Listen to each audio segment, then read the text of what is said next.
It's Operation Babble with Myke Shrews. It's pop culture, music, movies, TV too. It's time to explore life. It's Operation Babble time. Hakuna Matata, bitches. What's it mean? How is it going? Yeah, just had that long weekend, so that was nice. All right, guys, a little bit of excitement. A little bit of excitement would be nice. All You right. sound like you're in elementary school. I just had a long weekend, so And I mean, 3-day weekends are nice. and they gave us double recess. It was a good day. I miss summer vacation. Do you though? Yeah, Do you really? yeah. why? Sit around and do nothing for 3 months. I mean, you can do that now for the most part. Well, okay. No, I kind of feel you. It's like the idea that you have 3 months. See, okay, so that must be where we differ, I think, is I never really had that. I was one of those guys who pretty much when I turned 16, I've always had a job. Like I had a day job. Well, I was like 13 and I was working for the aquatic center. I was like the stupid kid on the top of the water slide that would tell people to go so they wouldn't kill each other. You had to time them out. So I did that, and then I started working at a Hy-Vee, just a grocery store. So wherever you live, a Kroger or a Publix or whatever you want to call yours, getting carts, bagging groceries, stocking. Worst thing I ever did was they started getting one of those like little recycling centers with these huge, like dump truck looking machines where you just dump cans into it, and then it counts it, spits you a receipt, and then you go get money in the store. That fucking sucked, by the way. That was like the worst job I ever had in my entire life. It was up there. But it was like I would love those places because when I lived in Ohio didn't have those fucking things, so we'd have to save up all of our cans, drive them up to Michigan, which was against the law, but hey, a little bit. You could do that? I always thought they were stamped with like state made. They have like this how much they're worth in each individual state. Yeah.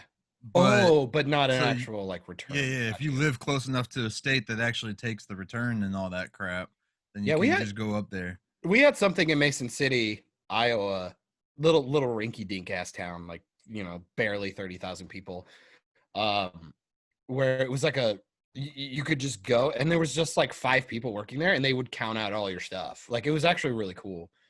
I lost. We already lost Tivis. That was fucking weird.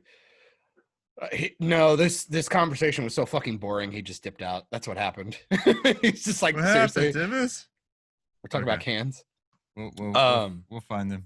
He'll jump back. He'll get back to the boring ass end of this story. So long fucking tangents short, I guess. Summer vacation never felt like vacation. It felt like more like, okay, now it's time to like be aggressive and work a lot and get shit done.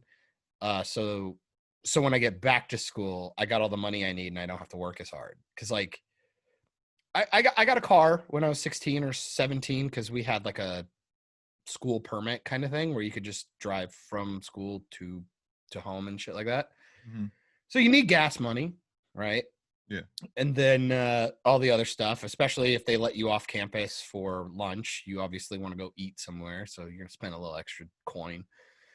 But yeah, I worked at an aquatic center forever, dude. We used to have like competitions to see who could get the most hours on a weekly check. Like I think I broke 100 twice. No joke. Like I would start at I think I clocked in at 5 a.m. once and then clocked out at 11:30 at night. And I did that like 4 times in 1 week. It's fucking insane. Yeah, I think, well, not in 1 week. I think it was a 2-week check. I think I put 107 hours on in 2 weeks or some shit like that. Right. It was crazy, but because it's seasonal, it's from the city. They don't fucking care. They're just like, and they don't necessarily pay you overtime. So, because it's just a, bullshit city job. So they don't tend to give you overtime. Yeah. He's back. Look at him. He's Tivis so is back. fucking defeated already. He's so defeated. I love it. Why? Just why? But yeah, I'll say, man, I wish I had that like wonderment of the idea of a summer vacation. But yeah, no, usually summer was the grinding times for me to make some coin before I went back to school. Yeah. And it's hot. It sucks. It's hot. Oh, it's so hot up north in the summertime. Fuck off. It is though, dude, and it's muggy and shitty. It sucks. It's I'm like, every currently time muggy here. I'll walk outside and be like, didn't I move away from Florida because of this shit? It's been awesome the last week though. Like I'm looking outside, it looks like it's dark as shit right now still. And it's like maybe 60 degrees. I love it. Yeah. It's beautiful. I love. It's not bad today here. It's gonna be in the high 82, I think. Oh, that sounds awful, dude. But it's gonna be rainy and cloudy, so it's gonna be a lot. Well, it's Florida, dude. It could rain for 15 minutes and then be beautiful clear skies 5 minutes later. Yeah. Oh, but for no fucking reason, all the way back to the beginning, the reason why I yelled Hakuna Matata, I saw something right before we started recording. Me too. On the twatters. Me too. On the Twit stream. Tivis. Hashtag me too. No, don't do that. I don't know what it is. Wait, that Hashtag me doesn't too mean what I survivor. think it means, does it? No, don't do that. Oh no! Oh my goodness. Tivis, I saw something cool. What? Oh man, get your soundboard ready, Michael. What'd you think of the Lion King remake, Tivis? Haven't watched it. Good man. I That's don't keep want it to. that way, you fuck. I saw the Jungle Book, and I figure that's close enough. You know, The Jungle Book one wasn't too bad. it was really funny. We got in a discussion about this It was all right. on Equilibrium. I think it's better than the Jungle Book because Did at you least it watch did it? some. Well, yeah. The Lion King? Well, a lot of scenes. I watched like Okay. all. I wanted to watch. I watched all the iconic scenes side to Right, side. right. I do a lot. I do that kind of stuff because I'm just like, if you can't get like the peak moments of the film, there's no way the filler shit's good. There's just Especially no when way. you're going like shot for shot almost anyway. Exactly. Why the hell not? Like, I don't understand why we needed realistic looking alien animals. You almost said aliens. I yeah. almost said aliens. It's like, That would have been better. what are they Yeah, gonna do when they maybe. do Planet 51? Oh, dude, an remake? alien Lion King movie. I'd watch that. Oh, you could do that with the Predators. Anyway. God, don't give them ideas. No, but what I saw in the Twatterverse was tweets. Somebody used the deep fake shit. You know how everybody's like Yeah. putting their faces on everybody? They used the cartoon and put the cartoon faces on the live action Oh, Lion King people. Tivis, you should definitely look at this. It changes the tone immediately. It The looks only- a lot better. Oh, just it's insane. It really aesthetically changes the Yeah. way you watch it. The only problem is I will still argue, I think the voice acting is really uninspired. Like the guy who plays Scar, he sounds like he's asleep half the time. It's really lame. I don't understand why they didn't get some of the same actors back. Like Jeremy Irons could have still fucking came in. Well, you know why? Come on, dude. You know why? We had to get Oh yeah, I remember this. Yeah. specific type of people. That's Didn't why make sense. Beyonce had to be more prominent for some reason. And I love the fact that like one of the conversations we had on Equilibrium was that Beyonce was like the one getting a bunch of hate. I was like, really? Who said that? Like, who's? I understand that when you got Beyonce, of course they're gonna do it. Oh my God, Ghost can. Oh no. Ooh, that's kind of cool. Ooh. Get ready for Halloween. Anyways. Anyways, guys. oh yeah, that does look a lot better. Right? And I think the biggest thing is just like the reason why the cartoons are always fun is they're colorful and animated and they have personality. You see it in their eyes, you see it in their face. But when you have just a dead ass staring animal at you, it's like, oh, this is boring. And then like again, I can't get over the voice acting. The voice acting is really bad. Like I never realized how bad it was until you have a side by side. I couldn't And, tell you because I'm never gonna watch that damn movie. No, I get you. And this one I never I'm watched serious it fully. about. It's not going to be like Aladdin where I'll end up watching it eventually. You know, I'm never going to fucking watch this one. I How- cannot wait to hard cut to when you've already. You're like, dude, I watched Lion King. It was great. 5 days later. I'm sure I'll see it eventually, but if it's my choice, I'm not. Yeah. Well, don't pay anything for it. Oh, That's always my rule. Just don't pay anything for it. Because I mean, fuck, man, we're dealing with Mulan. It's on Oof. Disney Plus if you want to watch Oof. it. Just saying. Yeah, for $30 extra on No, top of I'm it. talking Lion King. Oh, okay. Yeah. Fucking Mulan. No. Why would you do that? That's so dumb. Mulan, you can watch Mulan for free in December, dude. Like, that's what I thought I heard. yeah. Well, why bother? Nobody even cares now. You think anybody... Right. God, because what I want for Christmas is to watch a shitty remake of a good show. Because Mulan is so Christmassy. They Sorry. could have done what Bill and Ted did. You can buy all 3 movies and own them digitally. Like you're There you not go. renting it; you just own it already. Yeah. That's kind of cool. No, I still have yet to watch that movie. But Same. But I did watch Guest House last night. the fuck is Guest House? Oh, Pauly Shore film we talked about last week. Oh no, I forgot. What? I've been getting ads for it all week because Yeah. of you guys. Hey, buddy. The weasel. I don't think John remembers like the week before don't. on any podcast. Never. Oh, dude, at this point, like everybody wants to talk to me. I don't know what I'm saying in my own head versus what I've actually said out loud to you people. Right. And you know what I mean when I say You you people. people. What you mean? You Exactly. Oh man, You gonna Tropic take Thunder's shots at great. Ohioans now too? I mean, Ohio. You have the license to be round. No, what is it? Tall in the middle and round on both sides. No, I'm just looking it up. Go ahead and talk about it. I watched Guest House last night. It's the stoner flick with Pauly Shore in it. It's like Oh. it was nice. Like Nick, she watched the trailer before we sat down and watched it just to see if she'd be interested in it. And she's like, I'm not sure if I'd like it or hate it. So we ended up watching it. We paid to watch it. We actually ended up buying it because it was only $3 more just to buy it. So Dude, there are so many movies called The Guest House, and the one I keep it's seeing just are called like, Guest House. oh, okay, because I see Yeah. Guest House. Okay, there's Guest House, and I saw The Guest House. There's like a It's- horror one, and then there's Yeah, like 2 lesbians. It looks like a porno. Probably. But now I see the one that you are speaking of. Yeah. There's Just came out like a couple days ago. Holly And Shore. Who is that? Mike Castle? I don't even know who that is. Oh my God, Steve O is in this. who? Steve O. Oh, Steve-O. Yeah. Steve-O's in it. He has like one of the best catchphrases in the movie, and I'm totally picking it up. Where he just walks around. He's it's in the Oh. trailer too. He's like, dude man, bro. Dude, man, bro. The cop. You'll never believe this. This is fucking hysterical. You mean Lou Ferrigno? No, the cop guy with the mustache. Uh-huh. Who is he? I couldn't figure out who that was. He is like a YouTube star. He did an interview with Bobby Lee back in the day. Okay. I've brought this up a billion times. Shout out to Marler and EFAP. One of the original hosts of that show, Wolf, did a teardown of The Last Jedi. Yeah. And Bobby Lee fucking shouted him out. Called Wolf kind of a racist and a dipshit and all this stuff. It was really funny.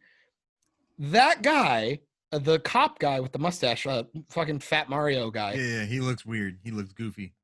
He hosted a podcast with Bobby Lee, and he made fun of him. And it was really funny because he got pissed off. Bobby Lee got pissed off because he's Asian, and Wolf, not because he's Asian, but for the reason why. Yeah.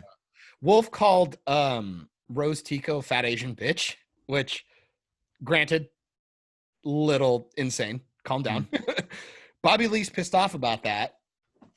And you can tell he's like really serious. I mean, if you don't know Bobby Lee, he's an actor / comedian. Bobby Lee's in the movie too. Fucking really? Oh my God, Yeah, it's hilarious. Yeah. So they're on a podcast together, and he brings up Wolf, and gets all pissed off because of that. He's like, oh, you know, this fucking asshole, racist guy. He's like, oh, I called her a fat Asian bitch. I can't believe it. And then that dude goes, yeah, well, you know, how dare he say that? Because I reserved that for your mom. It was like, it was really awkward because because he was like really like dabbing on him, like going, yeah, it was hilarious. Yeah. I got him. And Bobby Lee is sitting there like, bruh, what? Like, not get like I'm pissed off about this. Yeah. It was legitimately one of the most awkward things I've ever seen in my life. It is so funny. I'm not kidding you. Seeing him in that fucking movie poster just triggered so many fucking things for me. Oh, well, yeah, man. they're both in the film Funny. together too. It's kind of I don't think they share a scene together though. I don't think. Well, I think they're they're in any friends. scenes together. I think they are friends. Yeah. Because I mean, Um, I would hope so if he was gonna try and make that joke. right. But like, I mean, so is this like good Pauly Shore, or is this It's like super B hyperbolic stoner comedy type shit. like Half Baked maybe? Like with Kinda, Dave Chappelle and stuff? yeah. Which is a good like- show. Go watch. Like really just hyperbolic stupidity shit. And you know there's gonna be like, just by the way the movie paces itself, you know there's gonna be a point in there where it's like, oh, here's the turning point, or here's the lesson we learn, or some bullshit like that, you know. The message. And I was waiting for it, and so much happened in the first half an hour that I paused the movie and I was like, how long is left? 'Cause nothing, like, it was just so fast paced and there was so much shit was happening. I was like, when is like this twist gonna come into the story where they show like, oh, this is what we're It sounds Nothing more happened. like you were wondering when the movie was actually going to start. It was like they were making all these vines and jokes, and then all of a sudden right, you're like, well, they okay, are just we jump starting, right or- into it, dude. They jump right into it, and I was just like, holy shit. And like, I had to pause it. We paused it like twice because I was just like, I told Nick, I was like, just wait, there's gonna be a lesson in the movie. Like, you could just tell there was going to be. Yeah. And you could eventually, before the end of the movie, you could tell what the thing was going to be, but Yeah, okay. without it being revealed right away. At least I could. It took Nikki almost till like right when it was about to be revealed. All right, fucking humble brag. Chill out. But I'm uh, so much more cultured. it's yeah, it's just a super hyperbolic movie. It's not like good old school Pauly Shore type comedy, but it's around there. Like trying to think of like You're like something- haphazardly like shitting on this movie and trying to be nice to it at the same time. It's well, kinda fun. I enjoyed it. Nick, Yeah. like when it was over, she's like, I don't like this movie. It was She's fucking like, do you really find this funny? And I was like, I just love Pauly Shore. I was just like, I was Real- so real- happy to be invited to the party to Pauly Shore. real talk. Hannah and I walked in on Hannah. Sorry guys, this is not gonna be a sexy story. She was watching Octopus. Okay, this could potentially be a sexy story. She was watching a B sci-fi, and I Yeah. go, how do you watch this shit? Like, seriously? And she goes, I don't know, it's fun. And I go, I really want to be in that mindset someday where you could just watch something so shit, like, you know it's shit, but Yeah. it's like I'm having a good time. Because I'm like, I say that shit about like Batman and Robin and like all these other kind of films. Right. Like I understand that they're bad, but like at least there's production value, like, and like Yeah. actual like I don't know, effort. But Right. like you watch something like Octopus and you're just like, guys, do you only own one lens? Why is everything in the close-up? Stop it. Yeah. There is one scene in this film though, like where they were in the same spot and then it like switched to a different angle and then they went back to the same spot and the lighting was like 100% different. Mm. And it was really noticeable because it was like a reddish tone. And I was like, Oh. what the fuck is going on? And they kept it like that the rest of the time they went back and Oh, forth. man. I was like, what is going on? Like, even Nikki called it out. She's like, why'd the lighting just drastically change? I was like, Aren't those maybe the those light moments- went out and they just were You know like, what I'm fuck it, we saying? gotta finish shooting. Like, is it one of those moments where you're like, are they trying to do something artistic or are they just retarded? Right, Like, right, what right. happened?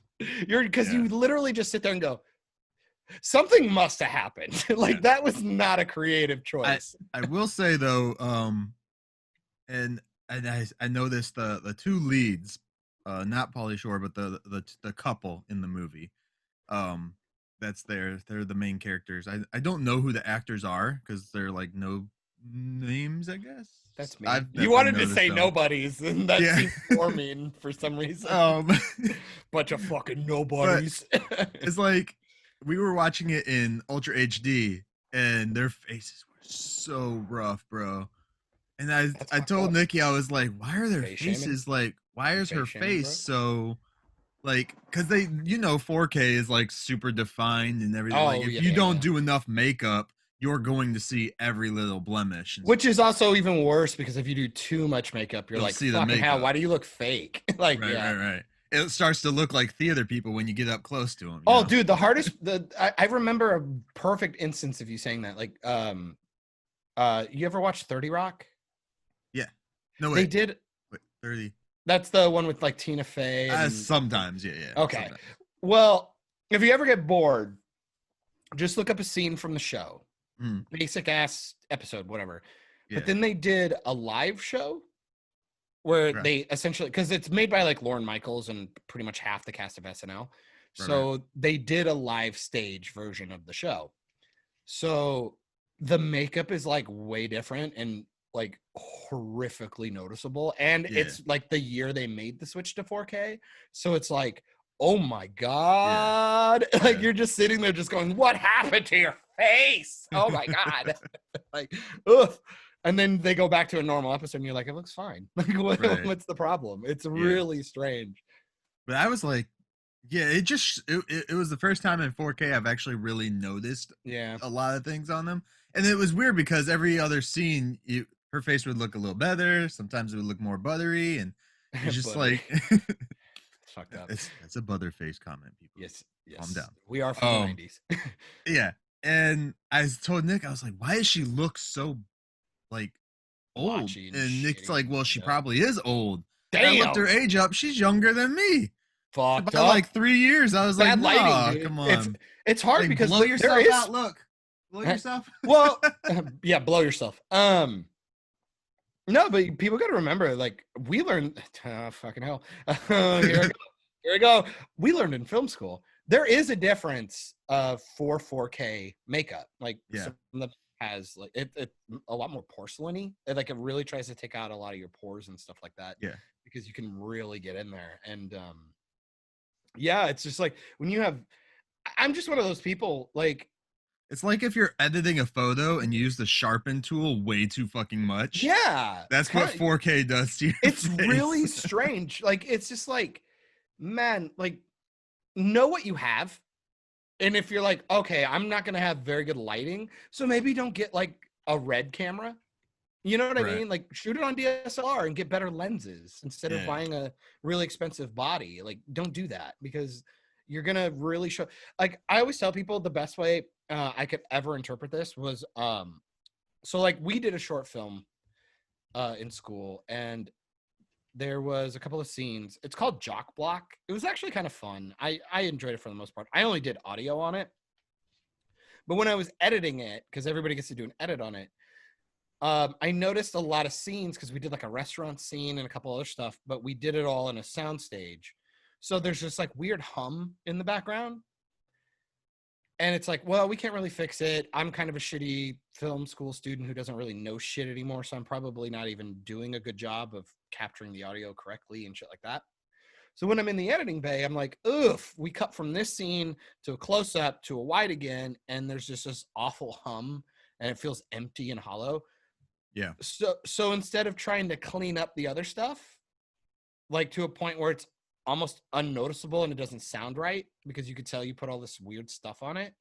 You'd pull out everything else from their voices in doing so. You would think so. Yeah. And it sounds strange. It has an uncanny valley thing with their voices. So instead of doing that, I went the other way. I dirtied up the audio and everywhere else. I put a low frequency hum, like a white noise. Right. It's almost like the idea of like when you sleep with a fan. You have this white noise and after like 20, 30 minutes, you don't think about it anymore. Well, this is also why we do room tone. Exactly. But I'm talking about like, it's not even like room tone because you like, again, you have I've recently watched that again. I think you shared it or something, or it was on your YouTube channel. Ooh, maybe. And I recently watched it and I heard it and I was like, Well, that's a choice. Yeah, but my But whole I mean, if there's the issue with it on some of it, then you might as well just make it on the whole thing. So it's not like well, because it like again, it's a white noise thing. yeah, So your brain will stop thinking about it at a certain point. You'll go, "Oh, that's really annoying," but after 4 minutes, you're like, "Well, it's there the whole way." That's not a problem that you're gonna keep thinking about. You're just gonna remember that problem when it's done, but it's not gonna keep taking you out every single Right. time you make a cut. You know what I mean? yeah.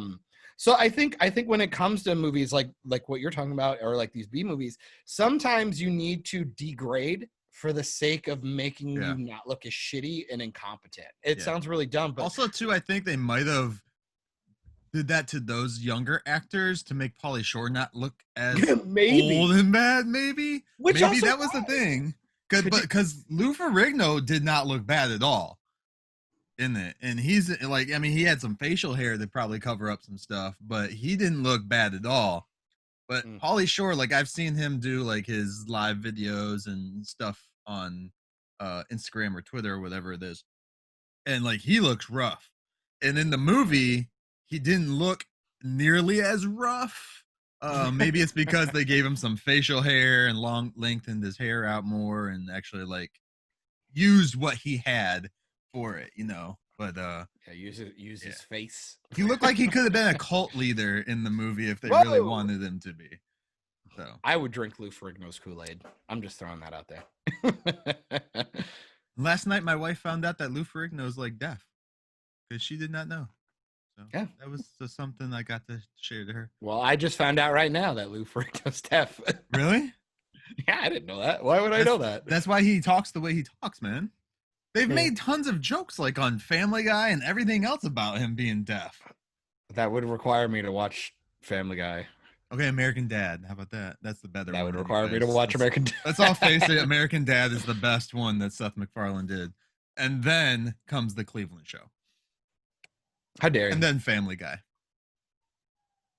I might agree with that. I really like the Cleveland Show, like a lot. I like the Cleveland Show more than Family Guy, but I love American Dad. Like I just like the characters on the show. I need to watch more because Goldfish and Alien annoy the shit out of me. I don't mind Alien. Klaus. Yee. Klaus. And Roger. I love Roger because he reminds me of my my brother. Your gay brother. My gay brother. I'd say Family Guy can be broken into two. Because the first cancellation, you can really tell when it came back, Seth did not care as much. Mm. Oh, I believe it. Well, because he's busy with the fucking Orville, my dude. Well, no.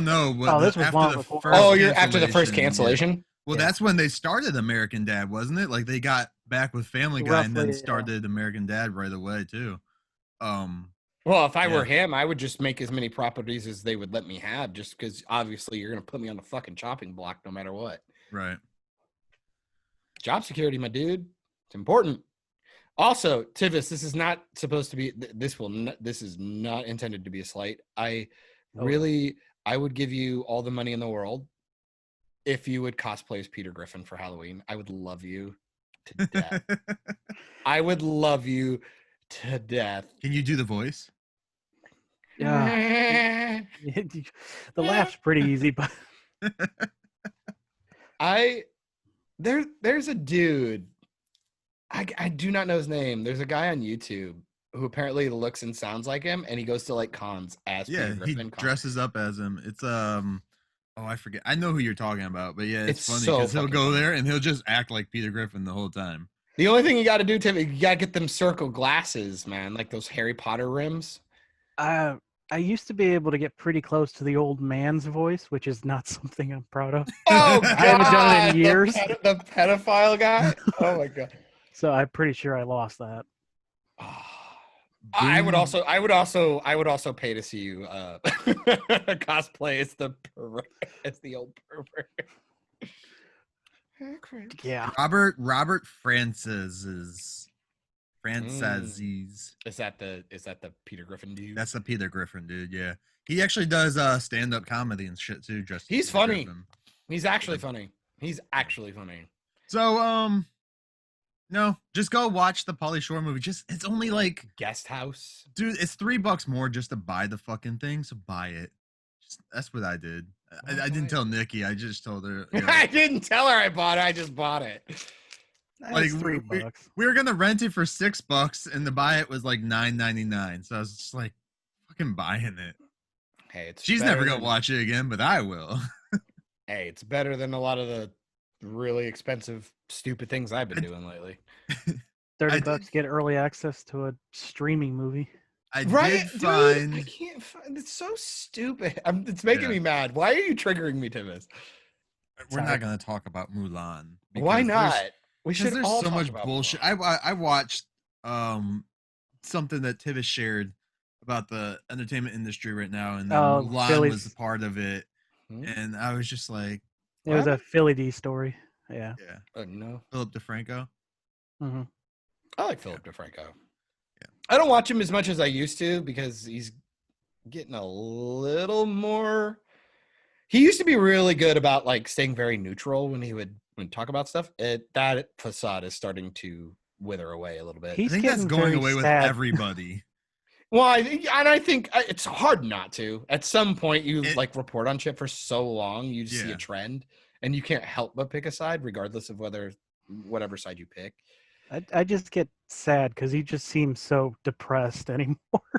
Well, it's like every fucking 6 months, the guy has to make a video of like, oh, I got to take another month off because my fucking life sucks. It's like, Jesus, is there any YouTuber in the world that's not depressed? I'm going to go with the hard no. No. I don't like it when YouTubers have to tell me that they're going to take a break, bro. Yeah, just fucking take a break. Just do it. Don't tell me why. I don't need your sob story. Yeah. I'm not.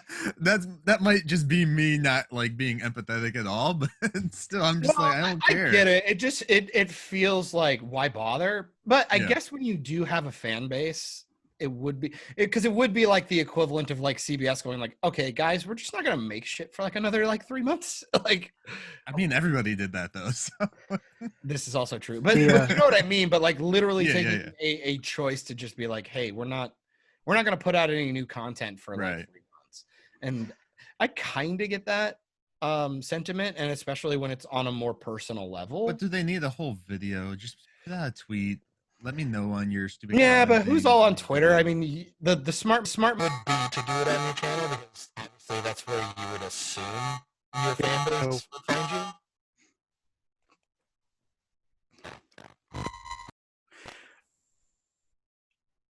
you. Shut up. I don't know. I feel like saying it on your channel would be the smart place because that's where, I mean, your fans are actually going to go find you. I don't know. It's just weird. It's not so much that they do it. It's how in-depth they get. It's like I don't need a 15-minute video being like, oh, well, you know, I got things with my family. I just having a bad day, guys. And it's like, just say, hey, I got personal things I got to do. We won't be doing any new stuff. Go through the old catalog and we'll see you back in a couple of weeks or a month or so. We'll let you know. There you go. It's super fucking easy. Some of them like get super personal, which I mean, we get kind of somewhat a little personal-ish on here with like personal stories, but like, we're not gonna go and tell you, oh, hey, my mom's got leukemia, so I'm not gonna be doing the show for 5 weeks or something, you know, something like that. Because I'm not sleeping well and I'm having nightmares about my mom dead. Although I am not sleeping very well, guys. Like, I've been having some fucked up dreams lately. I just can't sleep. Yeah. Are you fapping to him afterwards, or like what's happening? No. And I'm trying not to wake up. I'm trying not to wake up and beg my wife for sex. That is so like, emo. Guys, I'm always trying not to wake up. I just don't want to wake up. Like, yo, the sun is agony. The day has begun, and I'm just sad. Turn the lights off. It's only 1 p.m. Mom, stop it! I need a Pop-Tart. Gotta go to Hot Topic and get a new black Hey. Just Oh, because yeah. it's true. Yeah. Just because it's true doesn't mean we need to make fun of fucking Hot Topic here. All right. Have you been in a Hot Topic lately? I'll make fun of them all I want. Yeah, I God. actually have a couple of They're times. like the Disney goth store now. Right? Like, what a weird brand change. Like, you walk in and it's all like MCU and cartoons. MCU and fucking Harry Potter. Unicorns, Harry Potter, Invaders Everything Nightmare, Rim. is unicorns Nightmare in my Before Disney Christmas. Basically any Tim Burton thing you can think of, Pretty much. and it's in there. It's like, yeah, it's weird. At least Spencer's hasn't changed that much. Yeah, you can still go buy a dick. Yeah, you can still go buy a cup that looks like a dick. Sorry. Tivis, Tim. what you got for me? Give us something. Change. Well, us going away back from to that here. video you were talking about, Yeah. the reason behind it is, Batman started filming again last Monday, Mhm. and by The Thursday, Batman, the Robert Pattinson one? Robert Pattinson. Bat was Oh, confirmed God, sick. Well, not confirmed. His agent pretty much said it was him, and everyone else except for the studio. So they had to shut down after 4 days of filming. It's awesome. Thank God they put out a fucking trailer. Idiots. Fucking idiots. Like, what are we doing? No, Just wait. seriously. Just No, go wait ahead. till this weekend. You'll get more stuff at Fandom Part 2. Oh, God. Oh yeah, I fucking- forgot they broke that up. But there's no, but like, not, oh my God, they're really doing another one? They got like 2 more planned, I think. Oh, for fuck's sake. This one, they have it set up a little differently than last time. So, Yeah, because I'm sure it's going to be fucking amazing. Shut up. Not you. Fucking DC. I hate them. I think I'm still pissed off about I Stargirl. believe they're So that's not great. And 100% then, on that. man, like, what are fucking studios doing right now? Like, I'm really annoyed because, like, there was more news today. Fucking Daisy Ridley did an interview with Josh Gad. And if people don't know who Josh Gad is, which should be the case because he's fucking untalented, I can't stand him. He was Olaf in Frozen. He was the fucking I think he's pretty funny. stupid guy from Beauty and the Beast, LeFou. He was good in crap. What was that? Lip sync battle. Oh my God. Well, thank God his career is saved. Him and LL Cool J can go stroke each other. And Chrissy Teigen can talk about little kids. She's a fucking freak. Anyway, I think she's having another kid. yeah, I'm But sure. that's off topic. She likes kids. Go check her Twitter. She's a weirdo. No, I haven't liked Josh Gad. He was in I think it was called Good Luck Chuck. It was a Dane Cook movie, like where if he banged a chick, they got married thing. I love It was a Good really- Luck Chuck. Good Luck Chuck is so good. Seen that one. It was funny, but man, Josh's friend, and he did such a good job that it like turned me off to him as a person for a very long time. And then I watched a couple of his shows and I'm just like, he's not funny. And I don't find him endearing or anything. He just seems really like, ugh. I don't know. He strikes me as one of those people who are really good at a specific form of like delivery. Well, not only that, he has this weird James Corden effect where people are being nicer to him than I think his talent actually deserves. Are Like, you James talking Corden- bad about James Corden? Yes, because he can't sing, and people act like he's a really No. good singer. He's the worst part about Smallfoot. Like, he's the worst part of that film. And then he was in Cats, which, ugh, anybody who's in Cats should all be ashamed of themselves. Taylor Swift's acting debut. I would say he's endearing, and like I would He's say in he's like Pixels. at least James Corden like is likable. Pixels. Like he's like a likable dude. So like him hosting a show kind of makes sense because he's personable. Fucking My hell, Josh. second favorite late night host. Well, I mean, how many are there to choose from? What are you going to take, Fallon? Like, come on. He's bottom. Really? Like over like Colbert and all that shit? Colbert, he's number 3. Conan, number 1. I'll give you Conan. I've always liked Conan, but it's just like he's always just been pushed under the rug, so it's kind of hard to watch his content because he's I always do miss Oh God, what the heck's his name? I think Craig, the guy that he replaced, Corden replaced. Did He does Drunk History. Oh, yeah. the Scottish dude. Yeah, he was hilarious. Yeah, I loved him. so He was His really interview good. with Matt Smith is one of my favorites. Oh, hey, yeah. y'all are talking about Josh Colin Gad, Ferguson? No, it's not. Yeah, Ferguson. right? It's something Ferguson.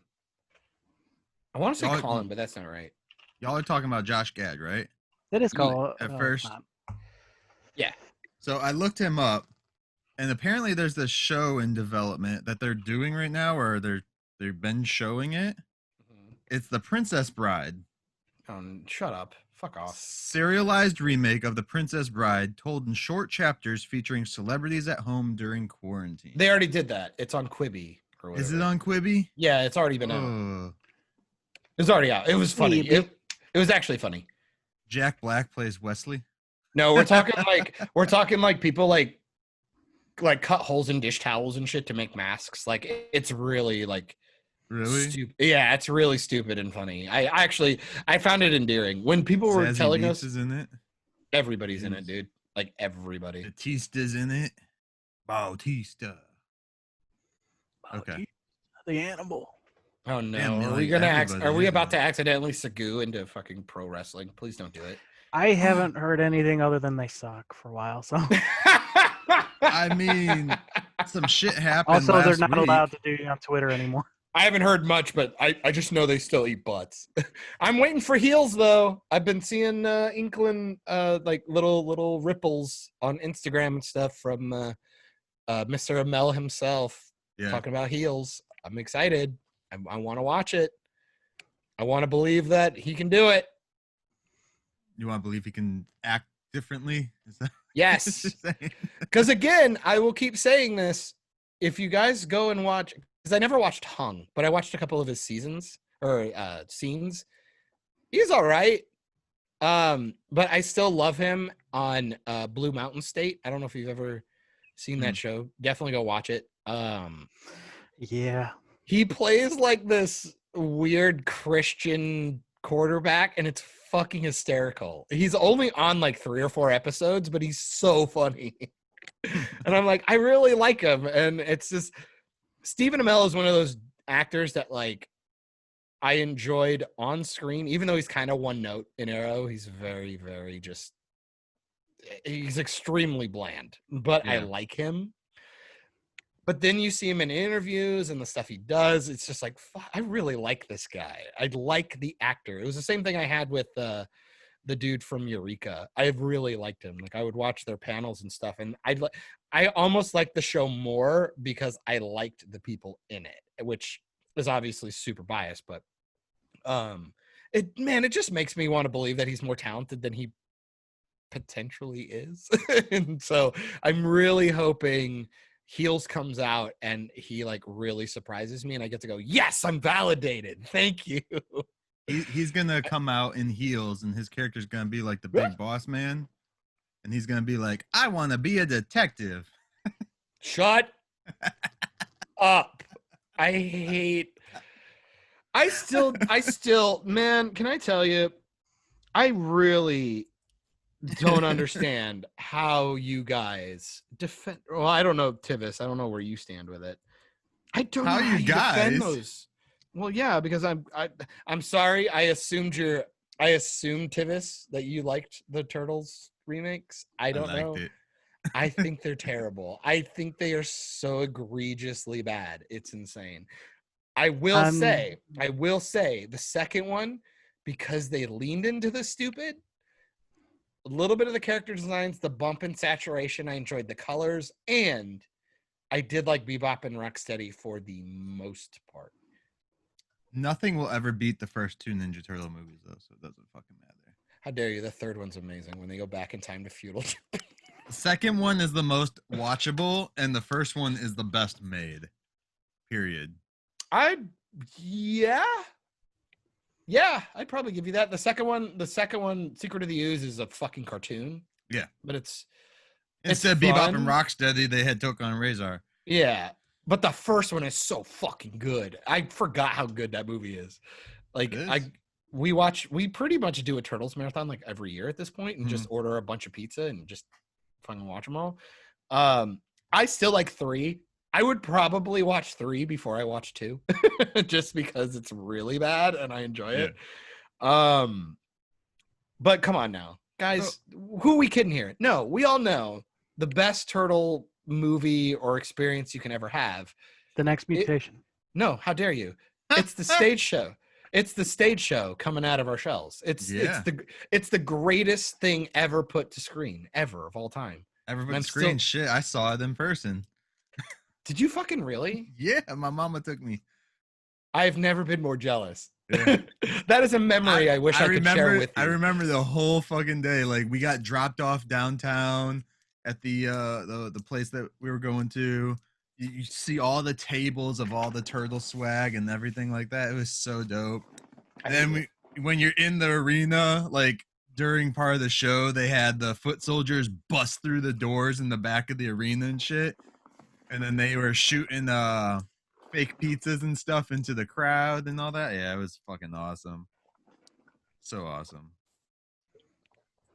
I'm jealous. I wish I'm I jealous had a and stake upset. in the Turtles. What's that? Said I wish I had a stake in the Turtles. Well, you should just watch them because I'm sure you'll like it. I saw the first one at the drive-in long time ago. I have yet to watch the new iteration of them, the cartoon. Ugh, Anyways. that animation is atrocious. I hate the character design. They're gonna redesign them every couple years. Dude. They fucking better because this one sucks. I will keep saying I really like the Nickelodeon one. The first season was really good. They're still Nickelodeon. Well, you know what I mean. When they went to the like 3D animation, it had like Jason Biggs. It was when Jason Biggs was Leonardo before. Ooh, hot. we got a weird message from Tivis, and it sounded oddly sexual, and I like it. Yeah, buddy. I feel like the smiley face is extremely appropriate, and no one will know what he said. So okay, since he's gone, I'll do another story that's not fucking impressive at all, but it made me mad this morning. Because we were talking about like shows not really knowing what they're doing, and you're finding like we were making fun of DC as we do. So fucking Daisy. Oh yeah, it was the Josh Gad thing that started me off on this. Yeah. So Daisy Ridley of Rey Skywalker fame, fucking kill me. Did an interview with Josh Gad and let it be known. Calm down, Harry. Get out of the fucking invisibility cloak. That's an invisibility cloak. She said that they had no idea what Rey's backstory was going to be in the movie. She pretty much came out, said, JJ said you could potentially be a Kenobi. And then Rian Johnson said you're nobody. And then J.J. Abrams came back and said, while they were shooting Rise of Skywalker, revealed to her that she was going to be a Palpatine. And I go, you have to be fucking kidding me. Like, that's why I feel so bad for all those actors in that fucking movie, dude. It's so embarrassing, dude. And especially for Daisy Ridley, who I don't think she's a particularly talented actress. I don't think she's awful. I don't think I've seen her in anything else that I can She did think of. She did some period piece movie after The first Star Wars. After Star Wars, yeah. Which I still maintain they photoshopped her mouth closed on the movie poster because she can't ever close her fucking face. It's annoying. She's in Peter Rabbit as a voice. Did you guys happen to hear about John Boyega's GQ interview? Yeah. That's why it's funny because I'm bringing up Daisy Ridley just did the interview with Josh Gad. That's why he came up, and she just pretty much flat out said, "Yeah, there was no plan. They didn't know what they were going to do with my character," and That was obvious. and it's so fucking insane. Like, how do you mishandle something? Right. Like, Star Wars should have been a printing press of money. Like it just should have made money. And people are like, well, it broke. It's like, oh, come on. We know that Disney is fucking skewing Also, numbers and again, and again. Just because a movie makes a bill does not mean it's a good fucking movie. especially in this day and age. And I made the argument, and then it came out. I ended up being fucking right as hell about Captain Marvel. A dude who worked at Sci-Fi or Sci-Fi or however you want to pronounce, admitted that him and a bunch of other people were paid to make fake accounts and boost numbers by Disney. It's like fucking hell, man. Like make fake accounts to do what? to boost rating scores and buy tickets. Oh, like on and, like Rotten Tomatoes and all that shit? on everything, on like any platform, Metacritics and all that stuff. And they would go off and do that. And then not only that, on their websites to give good reviews. And Isn't that illegal? yes. Yeah. And I've even told people, do not get it twisted. I'm still willing to back if you go into their books. I guarantee you Disney was inflating numbers with their own money. I would be willing to bet that they took $500 million from their own account and paid Here's out the funny to thing. make Captain Marvel break a bill. I guarantee it. The funny thing about it is people will be like, well, isn't that illegal that, Disney does something like that? Of course it is. Meanwhile, people are like, they say that Warner Brothers does the same thing. Mm. If that was true, Warner Brothers, first of all, owns a stake in Rotten Tomatoes. They own part of it. Mm-hmm. There wouldn't be so many bad reviews for their fucking movies. Especially, Especially their DCEU stuff. Come on, like that's how Disney is definitely paying something. I don't know, man. Something. There you do also have to remember there's a difference between Warner Brothers and Warner Media, which I found out because of this whole Ray Fisher thing. Yeah. So their movies are getting lambasted, but look at Batwoman. Batwoman came out and had like a fucking 86 or higher. It did better than on that Rotten Tomatoes. Their score was better than Joker, though. Yeah. You know what I'm saying? And it's like, don't get me wrong, I don't care what you think about Joker, but fucking hell, do not watch an episode of Batwoman and tell me that show is better than Joker. Like, especially get in out the of first, here. those ratings came out in the first 2 episodes, I think it was. But also, It don't was, forget, Black ridiculous. Panther was at 100% before the movie came out to the public. Yeah. That's insane. And the guy was getting death threats who brought the score from 100% down to 99%. Because he said that the action scenes weren't that impressive and there weren't that many, which I totally agree with. There was only 2 huge action set pieces. When did they change their whole site so that people can't review it before a movie is out? Because that seems like that should have been a thing from day one. The main embargoes and whatnot? reviewers, The if general you're- audience, not the critics. Oh, I'm 50-50 on that because especially nowadays, with YouTubers, they could make a 5-minute fucking review and really skew numbers instantaneously. Because think about it, a Jeremy Johns or something, goes and sees the movie 3 days before it's even out for us to see it, and he makes this 5-minute thing going, it's shit, absolute shit, don't go see it. Regardless of what you're going to say, most people understand that that's going to skew a few people. Yay, we have Tivis forever. I'm excited. Feel free to say that on camera, my dude. The audience will be happy. I don't know. Well, hopefully. I just didn't want to derail what you were saying. Because I'm happy. Well, I don't know, man. To think that embargoes are bad, I can't agree with that. I think it is smart to force people, especially ones who are getting paid to get to go to these fun events. Their opinions are already going to be skewed. And I just go, I don't think it's a okay idea to have these people who aren't regulated to go out and have this really massive influence. Because if you don't think that your voice can sway at least a couple of people's opinion, then you're just not self-aware.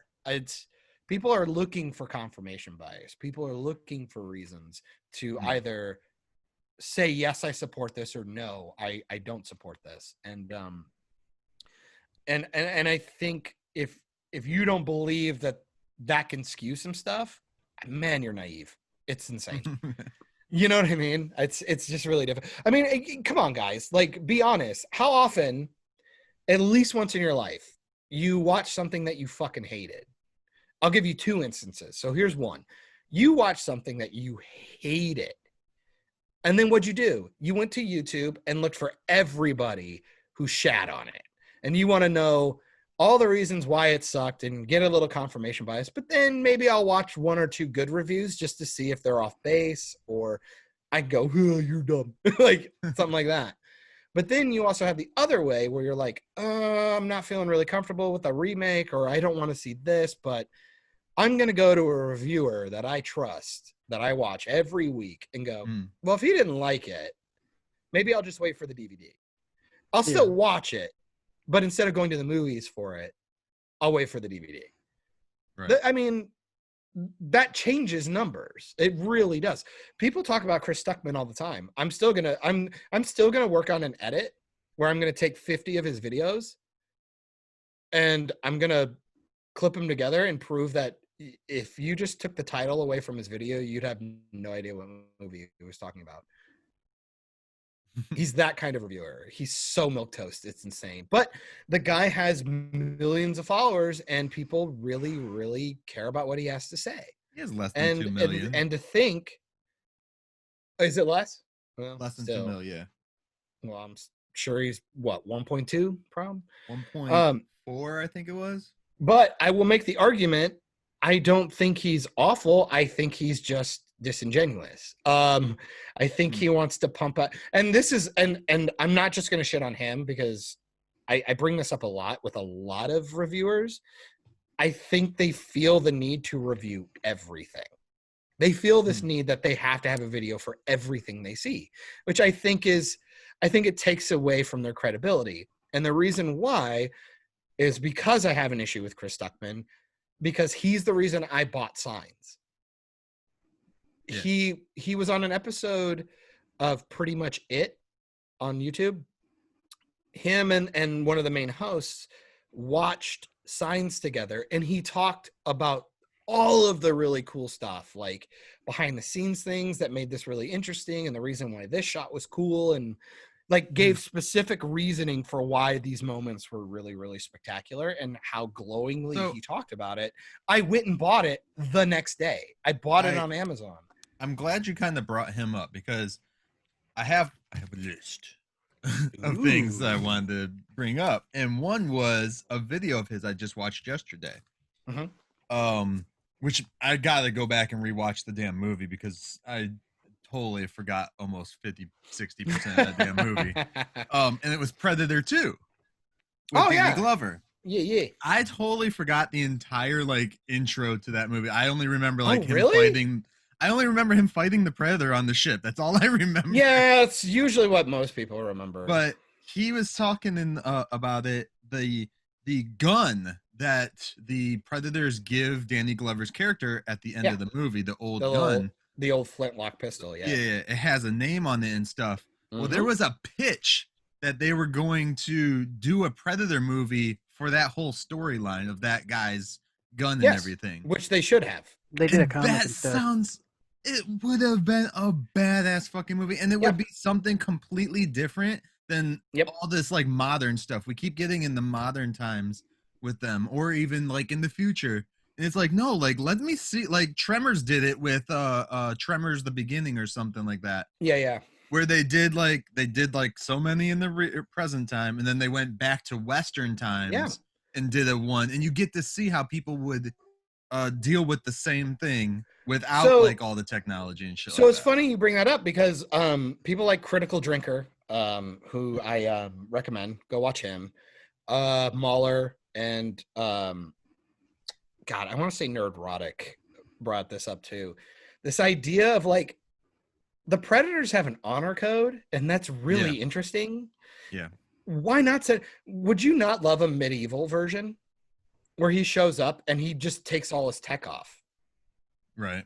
And he only fights with blades, or he fights fisticuffs with these people because he knew where they were going.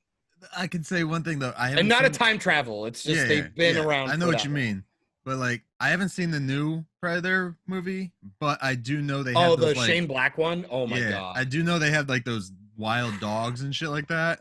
I could just see if they To be did fair, something that now. came from Predators. That came from Right. Predators, I believe. Mm, I think they had dogs in Predators. I think. maybe I I know just they had watched like this the one. giant ones. They had the giant predators and predators Yeah. as well. They showed different classes Well, of them kind at that of. time. Not like that big CGI one that they put in the Shane Black film. Not like Yeah, I that. didn't see that one. But Yeah. see, if they did You should watch that something- because it's the worst fucking film I've seen in a long time. think about who owns Predators right now. If they were to go back and do a medieval one, I'm pretty sure they would have a predator on one of those big ass dogs jousting. Don't do this. Straight up, that's what Why are they you would a bad fucking person? do. They would fucking do it. Remember who owns that now? Disney. Don't worry, Disney's gonna flop, dude. Oh, this whole Mulan shit. I think this is the final nail in the coffin. I really do. I think Disney's too big to fail, quote unquote. But at the same time, I think they are about to get fucking beat the hell up. I think they're gonna get bought out by somebody. I think it's I almost feel like the way they're fucking. I don't this think they're up- gonna get bought out. I think that they'll sell No. off some stuff. But think about it though. I mean, you could, man, they actually own land. They own cities that they Yeah. built. You know, fuck. And If I in was a another government, year, they could own theaters. that's what I'm saying. Like, Ugh. to be fair, I have brought this up, and I really wish we could find like a Wall Street ish person or somebody who just like really knows this kind of stuff. Mhm. I would like to know how that could be a detriment. I like the idea of theaters potentially being like, okay, so here are all the Disney movies. Go to this theater for. Let's see. Now I'm already talking about it, and I'm like, oh, I hate the fact that I have to drive Yeah. all the way around. You have to go to like the Find that. AMC to watch just Disney related movies, and then you'd have to find another movie theater to watch anything Paramount and shit like that. But I Like, could make the argument because they had that before, and it was horrible. And well, then not only say that we it- haven't experienced that though. we haven't, but it would probably be even worse. Probably, I'll say that. Probably. So, but here's the other thing too. Say Disney like buys the big chain like AMC, okay? Sure. They don't necessarily have to just put their movies in there. It could be their movies whenever Plus they want. plus the old stuff Plus that they own, bringing in like say a Warner Brothers film here and there. or an indie film. Disney is never going to let a Wonder Woman go up against whatever Marvel female character they have. And why is that A a week bad to thing? week, weekend to weekend thing.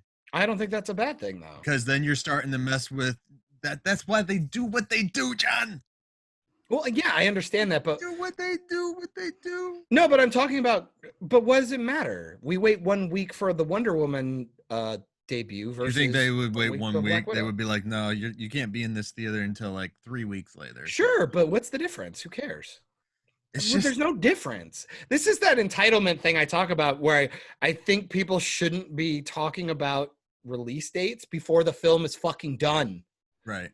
That's my biggest issue because then people are And like, oh, you they get said it'd be into- the review guy who fucking blocked me on Twitter because he's a fucking dipshit.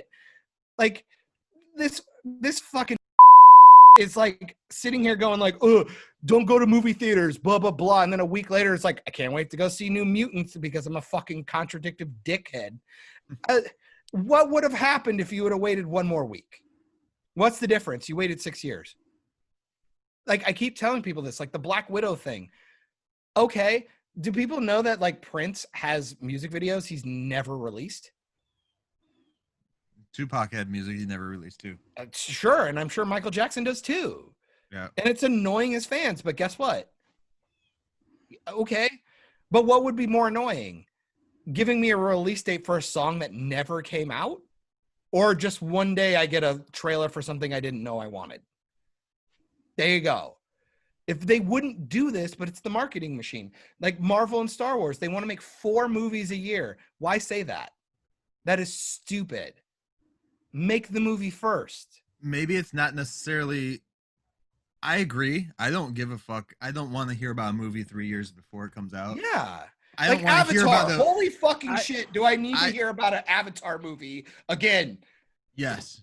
I think for bigger franchises, I can kind of agree with John, but for smaller ones, like Deep Blue Sea 3 came out this year, and I didn't even know it was being made. It was awful. We watched that, and I didn't even know 2 got made, and I saw a cover for the 3rd one. Yeah. I go, you gotta be kidding me. Like they Uh, they probably would have had me if I would have known about it, but they didn't market it in a way that I saw it. Well, a lot of those movies don't get the marketing budgets that a Disney does, where they're spending $200 million and just on fucking marketing. Just put a tweet out Ridiculous. there. yeah. But then just who's the to say idea you're of- even going to see that tweet? But then you could also accidentally With a higher torpedo it. chance. I mean, Tivis, like here. I was working in a Walmart and I saw the disc for Deep Blue Sea 3. Blew my mind. I go, what the fuck? There was a second one? What? And then I find out my girlfriend's like, I'm watching the second one right now because I want to watch the third one. I go, fucking hell, I hate my life. So I come home, I watch it with her. The dad, Black Manta's dad from Aquaman is in Deep Blue Sea 2, by the way. It's a fucking terrible film. It's awful. It's literally just the first one remade, but just really shitty. And but it's like a sci-fi movie original, shitty shit, terrible film. But the third one had a budget and it lost its mind. The acting is abysmal. The set pieces are just the same as the second one. And it literally is just the first one, but like on a lower scale and really dumb.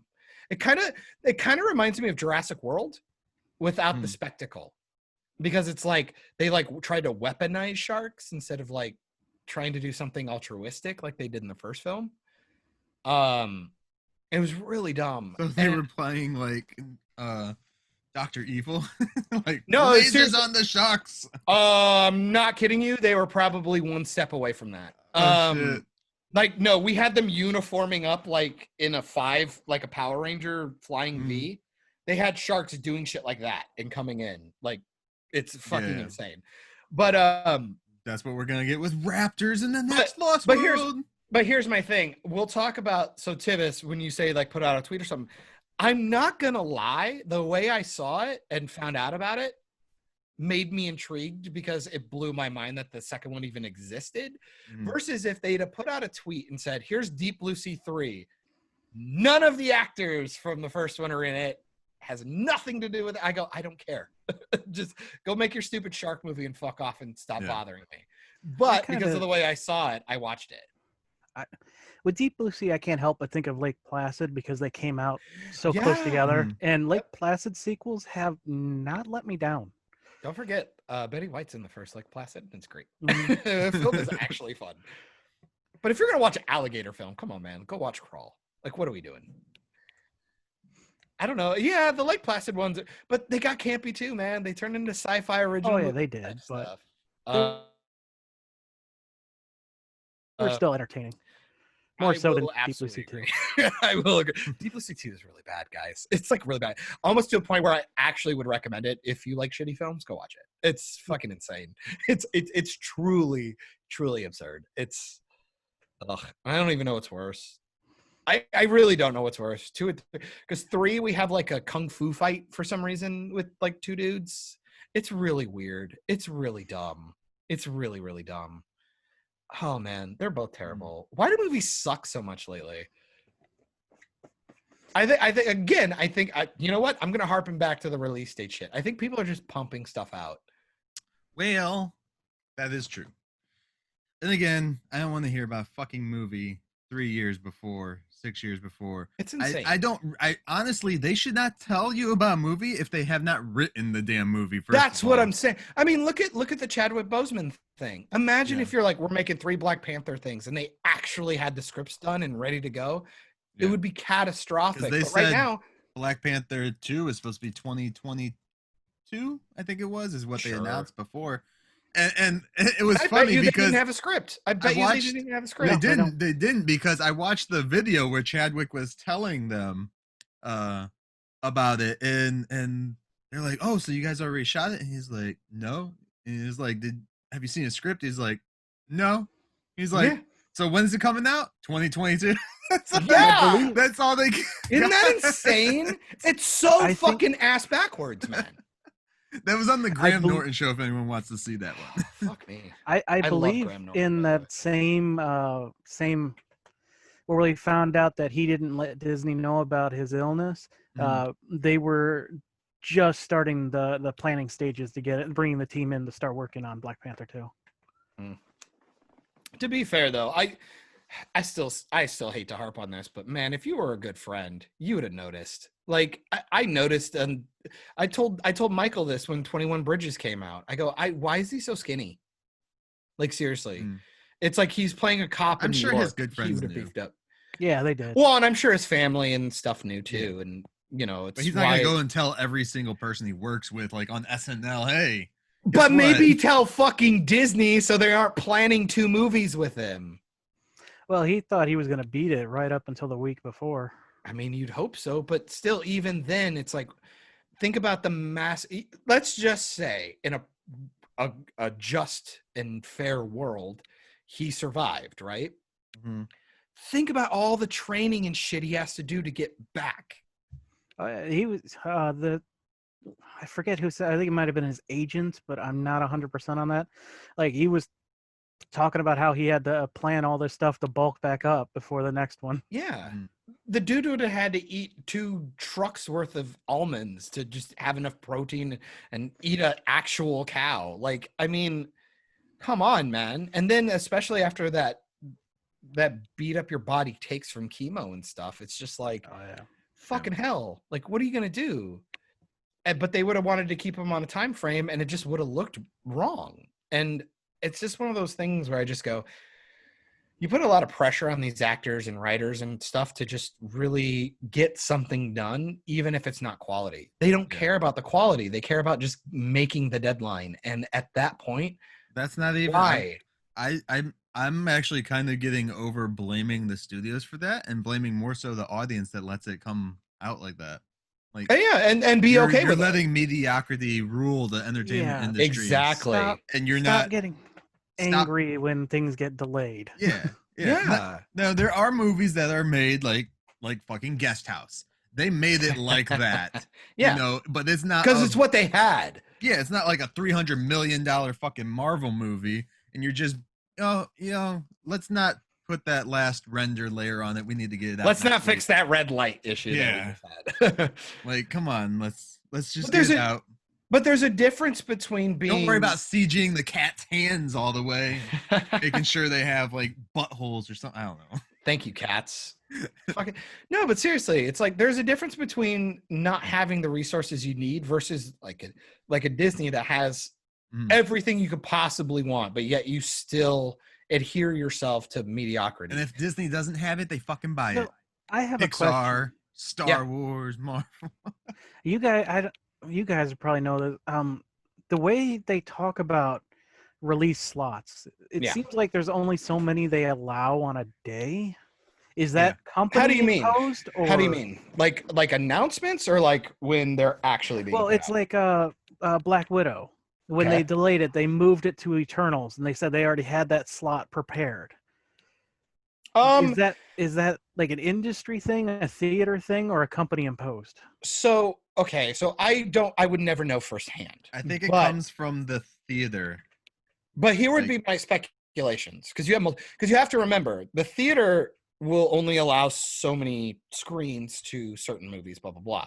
The difference is the companies can change that by pumping more money into the theater. So like when Rise of Skywalker came out, they could buy the extra theaters. When Captain Marvel came out, they bought those theaters. The whole point is that the theaters make their money on concessions. We know that, and all the amenities versus they get what they get because they're contractually obligated by whoever's giving them their films. That's usually how it works. And they usually sign a contract that, like a Star Wars film will have 6 screens. I don't care. That kind of shit. And So when who you're gets talking about- IMAX and 3D and all that bullshit. Stuff like that, yes. And Okay. and then that inflates numbers and does random stuff. If your too. movie's not 3D, it doesn't matter. I also agree. But then you're Or getting more, IMAX. but then you're also getting more to the idea of slotting. When you have MCU is kind of a weird beast because Sounds they so also, dirty. I know. Slotting. I know, right? So many slots. Put it in this Uh, slot here and take it out and then move it to this slot there. Gotta get it. OnlyFans to see my slots. Disney OnlyFans. But think about but so when you think about the MCU, so we'll try and do it in two different ways. So you're looking at the MCU. They also do have continuity stuff that they want to worry about because they want specific films to come out when they do. Well, yeah. But Um, like specifically release date, because they announced like 12 release dates and 5 of them are untitled. Exactly. And the whole thing is that they probably don't even know what those movies are going to be. It's like I said, when you had the Disney saying Star Wars, we're going to make 4 a year. They probably didn't even know what they were. And I'm even willing to believe that Mandalorian turned into a show instead of a movie. Yeah, I can believe that spun out of that Boba Fett movie that they were planning. Exactly. And I think they had an idea and then they took one away. And then Also, when Solo bombed, you're having to revamp stuff. You do have to think too, they have to have kind of a schedule set up for their investors. Yeah. Well, and not only that, when it comes to the idea of But they don't need to tell everybody. They just tell their fucking investors. But here's what I'm saying is when it comes to the slotting thing, I think it's a more practical reason rather than like a nefarious or anything like that. I think it's because you have to put marketing money and time. You can put enough money into marketing something, but if you put $6 million into marketing a film for only 4 or 5 days or a week, it doesn't matter how much you spend. It was only a week. How many people are going to find time? Right. How many people are going to even know? How many people are going to see it? But if you give me $100 million and let me market it for 3 to 6 months, bam, you're going to have a bigger turnout no matter what. Just because more eyes, more ideas, people talk about it, word of mouth, and people are like, we're just going to go see it just because I'm bored. Versus I didn't even know it existed. You know what I mean? So now imagine being Disney and you have 3 movies coming out from your thing. Do you really, want them to all compete with each other? No. Do you also want to market that same kind of money to all 3, knowing that your returns are not going to be the same? Absolutely not. And for So Disney, it's a little harder too because all their movies are usually family based or for families, quote unquote. But not only that, they're also part of continuing franchises and potentially themed to a point where you could go, okay, so would Wonder Woman, it's a little more hopeful. So, and it's set in the 80s, it's colorful. So maybe putting it at Christmas would make more sense. So let's do Black Widow. Ooh, Spider. Let's do it around October.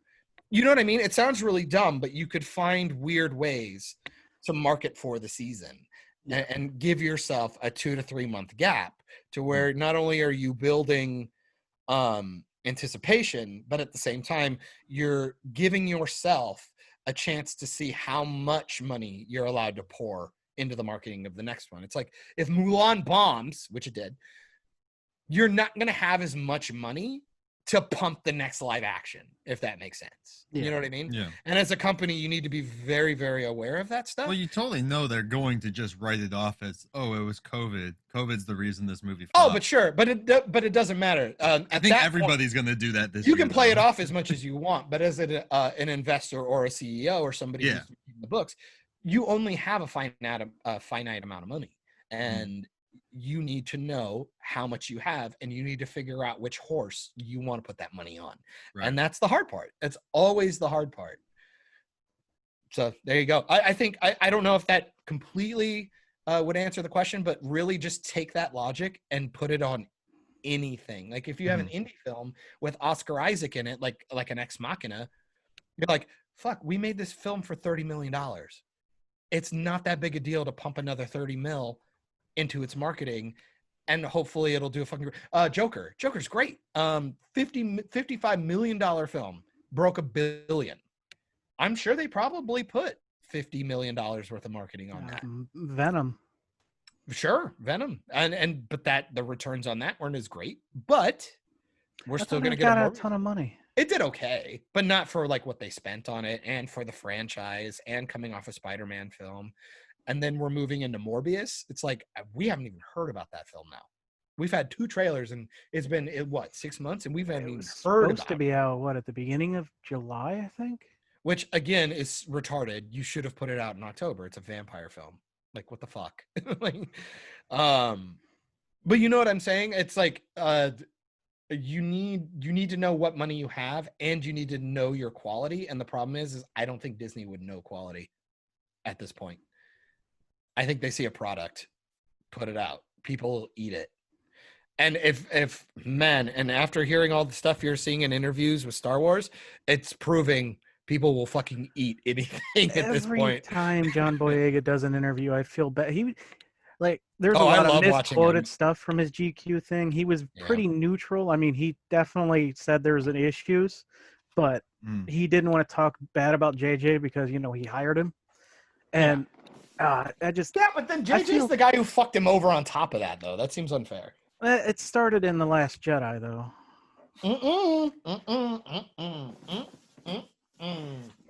Okay, well, before you get to that, he was a huge Star Wars fan going into this, and just hear him kind of soured on the, overall franchise. It's sad to hear. Well, let me put it this way. And this was something I haven't brought up yet, and I want to bring up on Equilibrium, because the other 3 hosts are Black guys. And when it comes to representation and stuff, I really do value their opinion, because obviously they're the ones who are hopefully looking for some of it and happy when it happens, which I don't think is a bad thing. I will always say, as per usual, it's only when you're solely looking for that. It gets a little gray. But when it comes to John Boyega, people talk about the Last Jedi thing. I go, no, go back and watch the first film. He was pitched as being this super heroic guy. And he's even said that JJ said he started getting put on the back burner as they were shooting, which I have no problem believing that he was changing scripts and ideas while they were shooting. So he probably pitched this ultra awesome character to Boyega, but when they started filming, he goes, here's a rewrite. Here's your character. Now, when I say your character, I'll ask you, Tivis, as if you were a black man and you're looking for representation in a huge franchise like this, and then you see him become this defective stormtrooper, you're like, this is awesome. And he's going to get to hold a lightsaber. Then you find out another detail about his character, what was the extra detail about his character that people tend to forget? And this started in Force Awakens. What was John Boyega's character, Finn? What was his claim to fame as a stormtrooper? He was a janitor. I'm going to let that sit for a second. A stormtrooper that he said he was plucked out of his home as a child and reared to be a killing machine. He's a janitor. What the fuck? How are more people not pissed off about that? That's insane. And then you move on forward and see what they do with his character. He's starting to kill all of his... The reason why he comes out of his weird fog is because he watches a couple of stormtroopers die right next to him. Gets the blood splattered on his thing. Really iconic shot. Very cool. I know it's kind of a assumption on my part, but I felt like that was the first battle he was in. Which from is his reactions. Which would still be strange, though. Why would it be his first battle if he's been trained to do this his entire life? Not only that, why are you taking the janitor on his first battle to get one of the most important things with Kylo Ren? It makes no sense. Yeah. If you would remove the janitor shit, you'd have a better film, first of all. Second, it's really condescending and racist, first of all. And then 2, what's he doing? He's running after a white girl 90% of the time, and he's a clumsy buffoon who shoots his other people with impunity. He does not care. He knows these are brainwashed kids just like him, and he's murdering other stormtroopers and going, woohoo! Having a good old time. This shit was set up in The Force Awakens, and it's really bad. It's a terrible, terrible character trait that he had that JJ turned into a joke and made it even more racist. He turned him into clown. Don't forget how we get reintroduced to Finn in the second film. He's in that water bubble suit and he's walking around like a clown.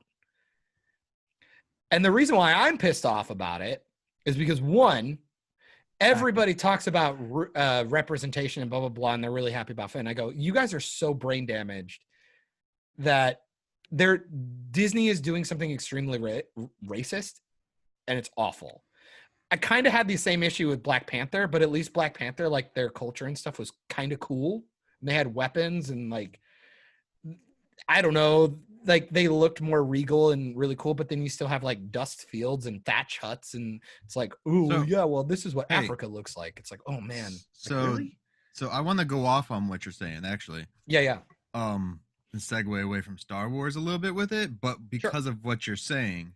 So I'm not sure if you guys saw the Academy dropped some new regulations for Best Picture film. To be qualified. To be nominated. To be nominated as a Best Picture for any for the Oscars. It doesn't go into effect till 2024 though. Just I guess so. They probably know none of the movies are gonna meet their criteria. And it has to meet, I believe, 2 out of 4 of the criteria. And the criteria is, and here's where it gets tricky. It's like, I get what they're trying to do, but a lot of people are going to do it wrong. Or only like we've seen through Disney's eyes and stuff like that. They're going to use it as a, hey, look at what we're doing. Give us all the money because we're all hip and we're with everything. Oh, you mean like all the gay kisses and stuff that they cut out for releases in other countries? Other countries because they couldn't hold their stones. Because they have no fucking integrity. I know exactly what you're talking about. The first one is on-screen representation, themes, and narratives. It has to have a lead or significant supporting actor from an underrepresented racial or ethnic group. What does that mean? Even white, it's actually true that white people are a minority now, thanks to like Hispanics. But I'm wondering if it says Hispanic, they could get away with hiring my wife and they would still have like the white that's what girl I'm saying. Almost. But then you have things like Zoe Saldana fucking apologize, which fucking stop doing this, people. You're making it worse. Where she portrayed a black woman. Isn't she mixed? But she wasn't black enough. No, but seriously, the problem is that she apologized because the community said she wasn't black enough. Who did she? What character was this? I don't even fucking know. She's African American. She's black and like Latina, right? I believe so. And well, so is like Lupita Nyong'o. Or Dominican. I don't know. Yeah, which also can I also say shit about that with Star Wars again? Lupita Nyong'o, everybody was giving her like all this praise because they hired her. She plays a fucking orange alien and she gets cut out of pretty much both films. I don't even know who she barely played. even shows up in the third. It was Maz Kanata. It was the fucking stupid orange, angry orange with the butthole eyes. Oh, okay. Yeah, see, you didn't even know. Fucking hell. Okay, so the lead or significant supporting actors have to be of that. General ensemble cast, at least 30% of all actors in secondary and more minor roles are from at least 2 of the following underrepresented groups: women, racial or ethnic, LGBTQ+, people with cognitive disabilities, or who are deaf or hard of hearing. That's not a cognitive disability. That is a cognitive ability would be like if you're a fucking retard. Cognitive ability means or physical disabilities. Cognitive or physical. Okay. Yeah, it says or physical. Yeah. Because cognitive is not fucking hell. And then this is so condescending. And this is just all from section 1 of this. Main story subject matter of the theme or narrative of the film is centered around on an underrepresented group: women, LGBT, physical disabilities, etc. Racial. The more you read, the more my soul breaks. I'm not now kidding. Part 2. No, there's another part. Standard B, because they have to have one of these 2 of the standards. to meet the criteria. Creative leadership and project team. Creative leadership and department heads. At least 2 of the following positions and department heads of casting director, cinematography, composer, costume designer, director, the overhead people, basically. So Must, not only are you must fucking be filled firing- by underrepresented groups, women, racial, LGBT, etc. But not only are you now tying the hands of the production, like just in the narrative, but now you're tying the hands of the people behind the scenes. Yeah. Which That's I mean, insane. It helps, but I'm also of the person who's like, if you're not right for the job, you're not right for the job. How does it help? I like how you say it helps, but how Because does it there help? are lots of women that are trying to get into industry, and I There are a lot personally of have people seen them. trying to get into But the yes, industry. they are. You've But I literally feel, been trying to do that for like a decade. That's so shitty. however, I will say this, John. If you have a man and a woman behind the scenes, same exact stats and everything. Careful. Same exact stats and everything. They do hire the man over the woman 75% of the time.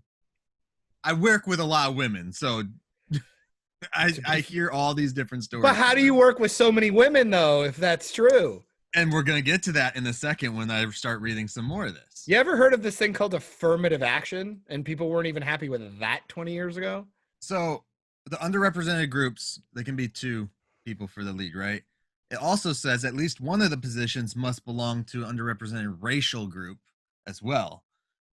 Fucking Other key roles, at least, and here's where you get to what I was going to say, at least 6 other crew, team, and technical positions, excluding production assistants. Because they don't want minorities in a service position. That is so fucking retarded. Are from an underrepresented racial or ethnic You do group. realize that's why they didn't want to use that verbiage, but they essentially didn't, because they understand that PAs are essentially shitty underpaid slaves. Yeah, which is where a lot of the females are on set when I'm working on a set.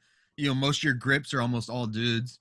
I rarely have worked with any female Because grips grips gravitate like, okay, so no, you're not They moving do. on. No, they do. Fuck off, because I'm not going to remove this point. This was something that comes up in video games all the time, or politics all the time. People are like, oh, it's predominantly men, because predominantly men move into those positions. That's how that shit works. Like when it comes to construction jobs, like working on a freeway or building a fucking building, how often do you hear women talking about the fact that they want to be an engineer or a construction worker out in the middle of the night building a fucking street? You don't. Usually it's construction guys are like guys who like manual labor, happen to fall into that kind of job, or it's the only thing they can do, or they're passionate about it. That's it.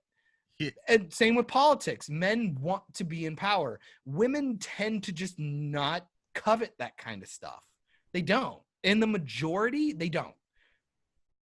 Will it change in a few years, decades? Maybe. Sure. But right now, no. But these are not just for women, though. They're for all. But this one right here the women specifically. thing. But yeah, I'm going with the women thing, and because you also have to remember when people say this kind of shit, don't forget there are women of other races. This is again where I say that this rhetoric fucking falls apart, because you want to split everybody into these finite little things to a point where then why even bother having talent? Why bother work your ass off? Why bother do any, like when you get a writer who's really, really astounding. And this one doesn't even say. So I'm sorry, I'm gonna cut you off. It's fine. It says for the at least 6 crew, excluding production assistants. It's not even for gender roles. It's for race. That's it. That's all it is. And that's even more fucked up. Like again, it's just like when you don't have actual standards. Overall, what do you hold on to when you have no the last one? This is the last one from that section. From standard B is what it's called. At least 30% of the film's crew is from the following underrepresented groups: women, racial or ethnic, LGBTQ, and physical disabilities. I'm trying to think of. I don't pay attention to who I'm working with and what they are. Well, You I don't know? know. 10 minutes ago, you said you work with a lot of women. Yeah, because they hire me to be the one guy with them. But you know what I'm saying. The problem is that the issue that you even realize that it's because people are forcing us to look through that lens. I would have never done that. Years ago. Standard C. But go back and watch Predator 2. You already brought it up. Yeah. Latin characters. We had a pregnant woman as a cop. We had Haitian and different. We had like Latin gangs, Latin kings fighting and getting killed by the Predator. We had all this representation. Go back and look like Aliens. We had Vasquez and Sergeant whatever. He was in that octopus film I watched. Wasn't Vasquez a girl in brown face? Yes, which is awful. Which I have also brought up. Which I've also brought up on multiple occasions. It's just because James Cameron really liked that actress. She's in Terminator 2. She's the foster mom that does the. My whole thing is like we've had representation for a really long time, and people are bringing it to the forefront now to where having that discussion is inherently racist, but people don't think so. It's so weird. We had representation on screen, but not necessarily behind the screen as much as you would think. Sure, and that's fine. And that's what a lot of this is a lot of the, like, only the first section is about on-screen talent.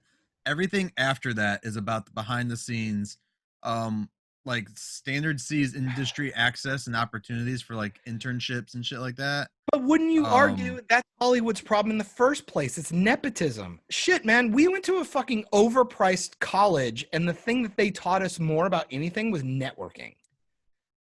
That's fucking insane. Has nothing to do with your talent. Has nothing to do with your talent or what you put out. It's who you know, why you know them, and what you're willing to do. Yeah. It's fucking insane. It's why Harvey Weinstein was so prominent and got away with so much shit. Is because we have this idea that we put people in power that make all of these decisions, and they get to be the gavel holder. When at the end of the day, we should be looking at resumes. Fucking hell, man. I get a background check to work at a fucking Olive Garden. You know what I'm saying? But you can just hire me off the fucking street because of the way I look or who I know to go work in a film. But if I want to work in a restaurant or go to Hy-Vee or go night stock at Lowe's, you have to have a fucking background check, a drug test, and like and 2 or 3 interviews. But when we're throwing around multi-million-dollar franchises, we're just gonna fucking hand shit out because of the way that you look. Oh my God, it's so fucking condescending. And I get it. People look at me like, oh, well, you're white, you don't know. Yes, I fucking do. I've been trying to be in this industry for 10 years, and I still didn't get it. And I'm Hispanic. Well, but maybe now you have more of a chance. Now you have more of a chance. Yeah, but look, if somebody gave me... the thing is with this... Let me put it this way. Okay. If you got a fucking email saying, hey, we hired you because you're Asian... Yeah, is that good or is that bad? Yeah. Are you happy because you got the job, or are you happy now you're the minority hire, and then you just are like, okay, wow. But thanks, it's like, mom and dad. Did I get that? Did I get that because of my talent? Did I get that? Like, how did you even what the fuck? And then what do I feel about when I get there and I don't know something? My thing is too, as many productions as I've been hired on, they've never once had us fill something out that tell you what our race is. It's insane. Or if we have a physical or mental disability, which, I mean, technically I have epilepsy and that's a disability. That's a cognitive disability.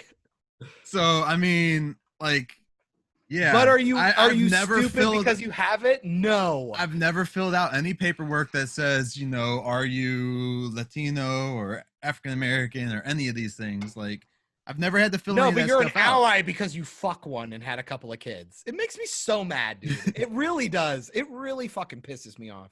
Because it's just like, man, what's so wrong with having merit? Well, we all know why. It's because everybody wants a fucking chance because, well, if I don't have to work that hard, this one is really fucked. Like, this one has nothing to do actually with the actual movie itself. The last one, Standard D, audience development. Representation or the studio and or film company has multiple in-house senior executives from the among the following underrepresented groups must include individuals from underrepresented racial or ethnic groups on their marketing, publicity, and or distribution teams. Must. So here's my favorite. So this Here's my isn't even favorite. like a movie thing though, because the like No, a that's Disney, company shit. That's That's a affirmative company. action. That's affirmative action shit. Now, which let me say, I love how it's a COVID update too. It says I it's know, COVID-19 update. fucking dipshits.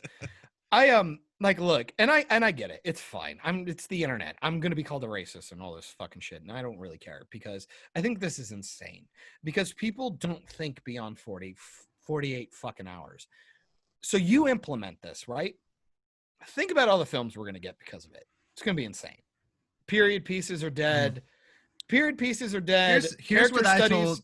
I Okay. said this on Twitter, in a comment. I said, here I'll just read the fucking thing. Do Yeah, it. Do it. He's shouting out his own fucking Twitter handle. Fuck this guy. At Myke Shrews. You- MYKE. Oh my god. So I said some people would say it takes away from the creative storytelling, but at the same time, a good story can interchange characters with any race, gender, or sexual orientation. It's 100% doable. I just don't want more films saying, "Hey, look at what I put in our film. Now give us your money," because that's what it's going every film to. is, though.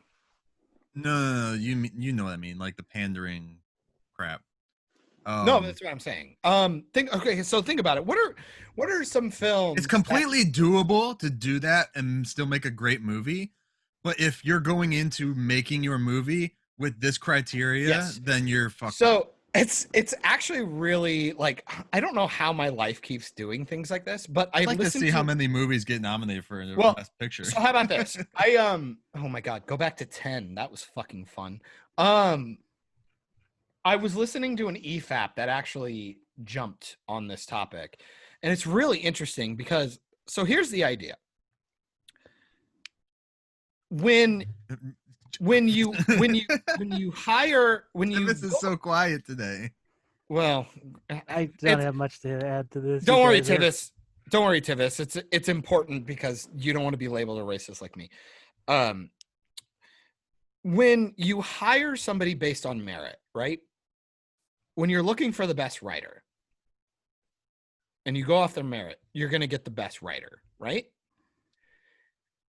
When you're looking for a writer who's black or Latina or Asian or gay or whatever, you might get the best writer. It actually didn't even say anything on there about writers. Say, well, Surprising. Well, because Hollywood doesn't know how to fucking write anything. But do you see what I'm saying here, though? Is you're There should be taking a criteria. gamble, If it's about a black man, the movie must be written by a black man. but then how black are you, though? Like, don't get me wrong. But I'm serious, though. Once you start having these conversations, you get to nitpick them because there is no foundation to stand on. When Yeah. you do it on a measurable idea of merit, at least you have something to work from.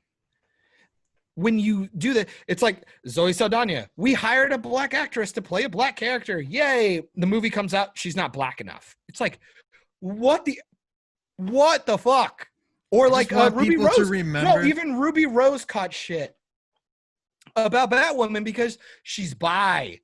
She's not gay enough. I thought she was just. Or no, Sophia was the bi one.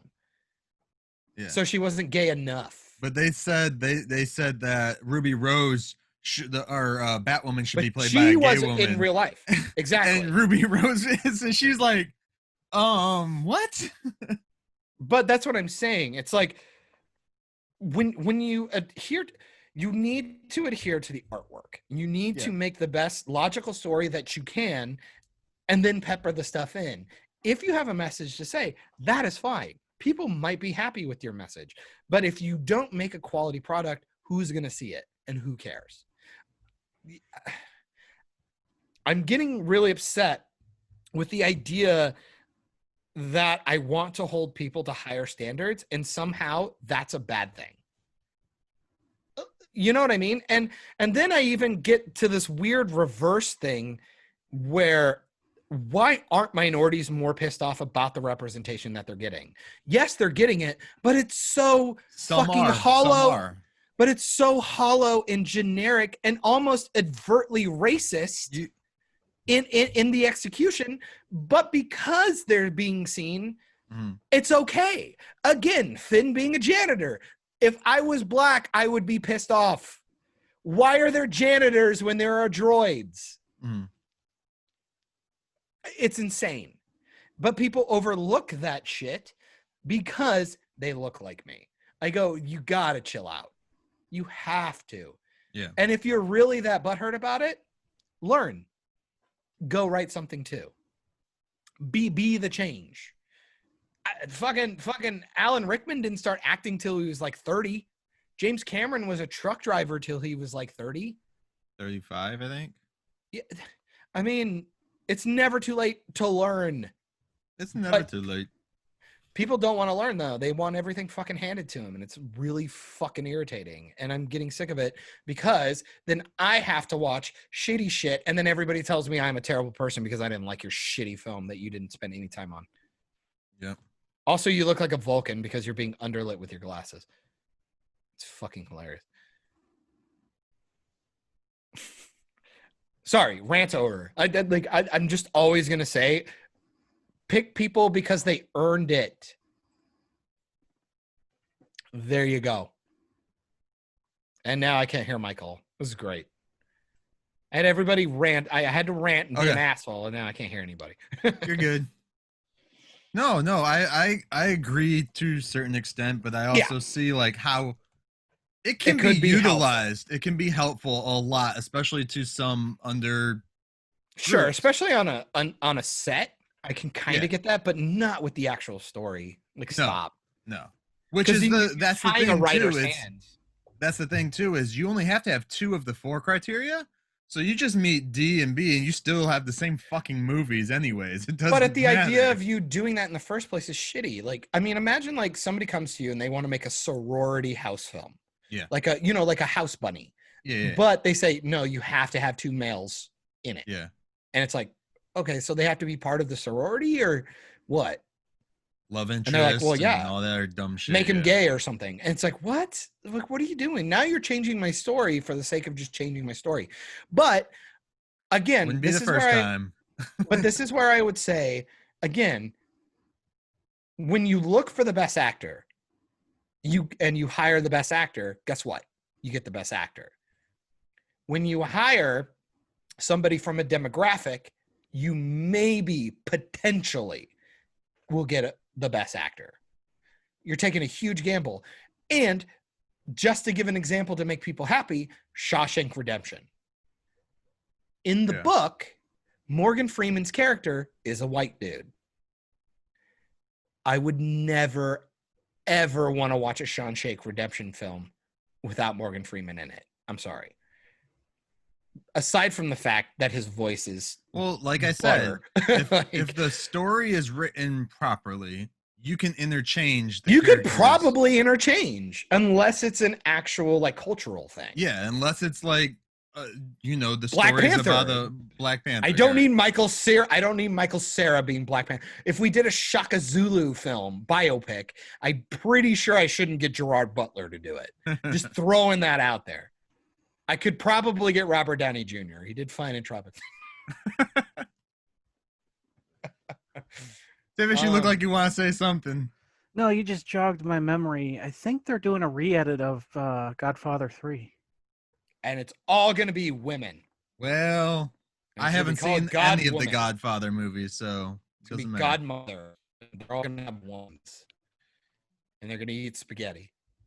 And nobody got that. Awesome. What? I was totally ignoring you. I'm sorry. I haven't seen any of the Godfather films. Oh yeah, don't worry. That doesn't surprise me at all. I just You haven't finished Lord of the Rings trilogy, you fucking dipshit. I don't understand how you watched the first one and just finish. No wait, you watched Towers, didn't you? Yeah. Still haven't watched Return of the King. I fucking hate you. I fucking hate you. I watched Guest House though. I fucking hate you. I hate you so much. I watched Warrior Nun. I do want to watch Velocipaster, though. Come on. Was that a high five? He's trying to pull focus. Well, I was trying to figure out if he was doing a zig hail or if he was trying to There. get a high five. Tivis, Nah, stop this showing your white stupid nationalism. Stop it. Autofocus isn't working very well. It's because you need more light. We need to I see your can't pretty get face. more light. We need your pretty face. What's the comic book behind your lampshade there? Does it say Reborn? What is that? Oh, it's Detective Comics. Yeah, it doesn't have an issue number. Fucking hell. Thought you'd be a big enough nerd you would actually know the issue number. Come on, man. Where you at? This is why we have you. You're supposed to be our encyclopedia. Batman has been around such a long time. What is it? Bat shark repellent? Hell yeah. Hell yeah. Sorry guys, I ranted on that. I'm sorry, like I really have You're good. You're good. I've had an issue with that shit for a long time. I don't know if I was a minority, which I understand that I don't look like one, even though I pseudo am. My family's never really dealt with that because we live in the Midwest and we're not fucking retarded idiots. I just find it very condescending. I really do. I just think the idea it's like, oh wow, okay, thanks. I don't have the merits to earn the job I have. Thanks. Okay. Appreciate it. Don't get me wrong. Getting the job is nice and you're going to get paid and stuff. But at some point, man, you're like, am I actually that good? Right. I would be that guy. I am that reflective that it's just like, I shit on myself all the time and I don't even do anything particular spectacular in my life. I don't do shit in my life. I have all the mediocrity that you could ever think about and somehow I still self-reflect. But if somebody gave me an amazing job and then I found out it was because I had nothing to do with my talent, there would be a couple of days where I just go, why am I doing this? Right. You know what I mean? Deserve to be here? Like or even just should I be here? Not even deserve. It's like maybe I did earn it, but I didn't get the job because I earned it, if that makes sense. Right. Like, I know I'm good, quote unquote, or do whatever. It's like, I have the talent, but then I find out why I got hired and I go, fucking, why even bother? Do I want to work for somebody where that's their position? And then it also means like, what's my job security at that point? Why even bother? Because in 10 years, we implement this, right? Yeah.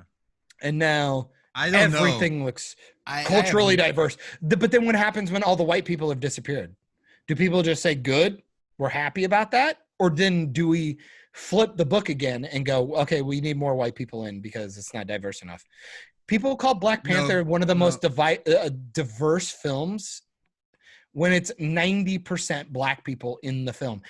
I don't think people know what the word diverse means.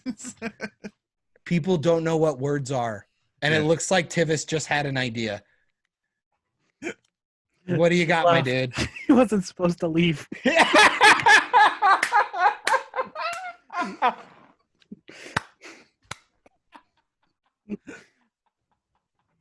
Oh, Tivis, you're the. I'm really glad we looked into your history and found some type of ist or disability to hire you for EFAP.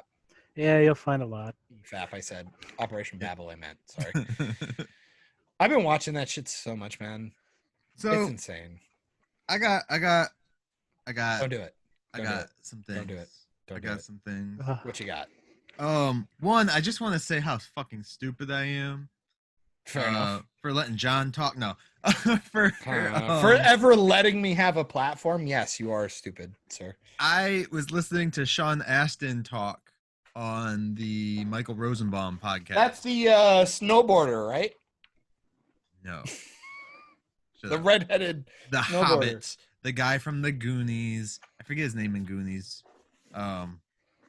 Yeah, did you say from the Hobbit or he is a Hobbit? He is a Hobbit. Sorry. Yeah, you're right. From Lord of the Rings. Don't fuck that up. Don't fuck that up. I for some reason never put two and two together that John Astin, who played Gomez in the original Addams Family, is Sean Astin's father, and I felt like a dumbass. Sure as hell. Wow, really? Yeah. To be fair, his dad's still alive. He's teaching teaching acting. He's like 90 some years old, still teaching shit. And he's a great actor. Also, The original Gomez? yes, Oh, from the TV show? Yeah, TV show. Yeah. Okay. Yeah, the one that from the movies passed away. Yeah. That's where sorry. I was getting confused. Sorry. I love, dude. I grew up on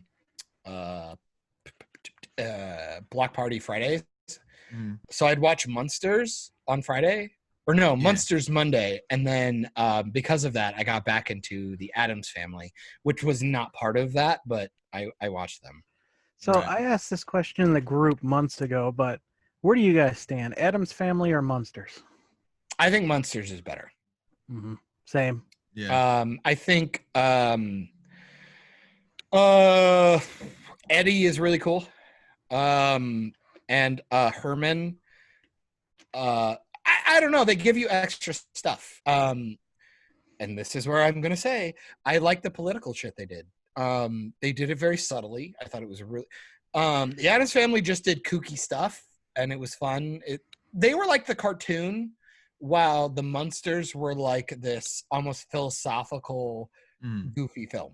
Because Herman had some of the best speeches ever about being different, and people would come in and be really mean. And they had a human daughter, whatever. Yeah. And it was neat. No. It Oh was. yeah, they did. I thought it. Yeah. I can't remember her name, but The son But- was a werewolf. yeah, Yeah. you had Eddie and I mean, you just. The dragon under the stairs. But like I said, you had all the goofy, fantastical elements of the Addams Family, but they were much more relatable. And the way that the acting is so superb. It's so good. Addams Family's fine, but Here's my issue with the two. We've gotten a bunch of Addams Family movies. Where the fuck is the Monsters movie? I don't want it. I don't want it, man. The show is so good. To be fair, I do enjoy the movies for the most part.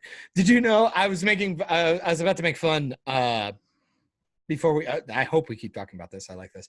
But Myke, don't feel bad about the Aston thing, because there's an achievement hunter build. It's when they're making Jeff's tower. Tivis might remember this.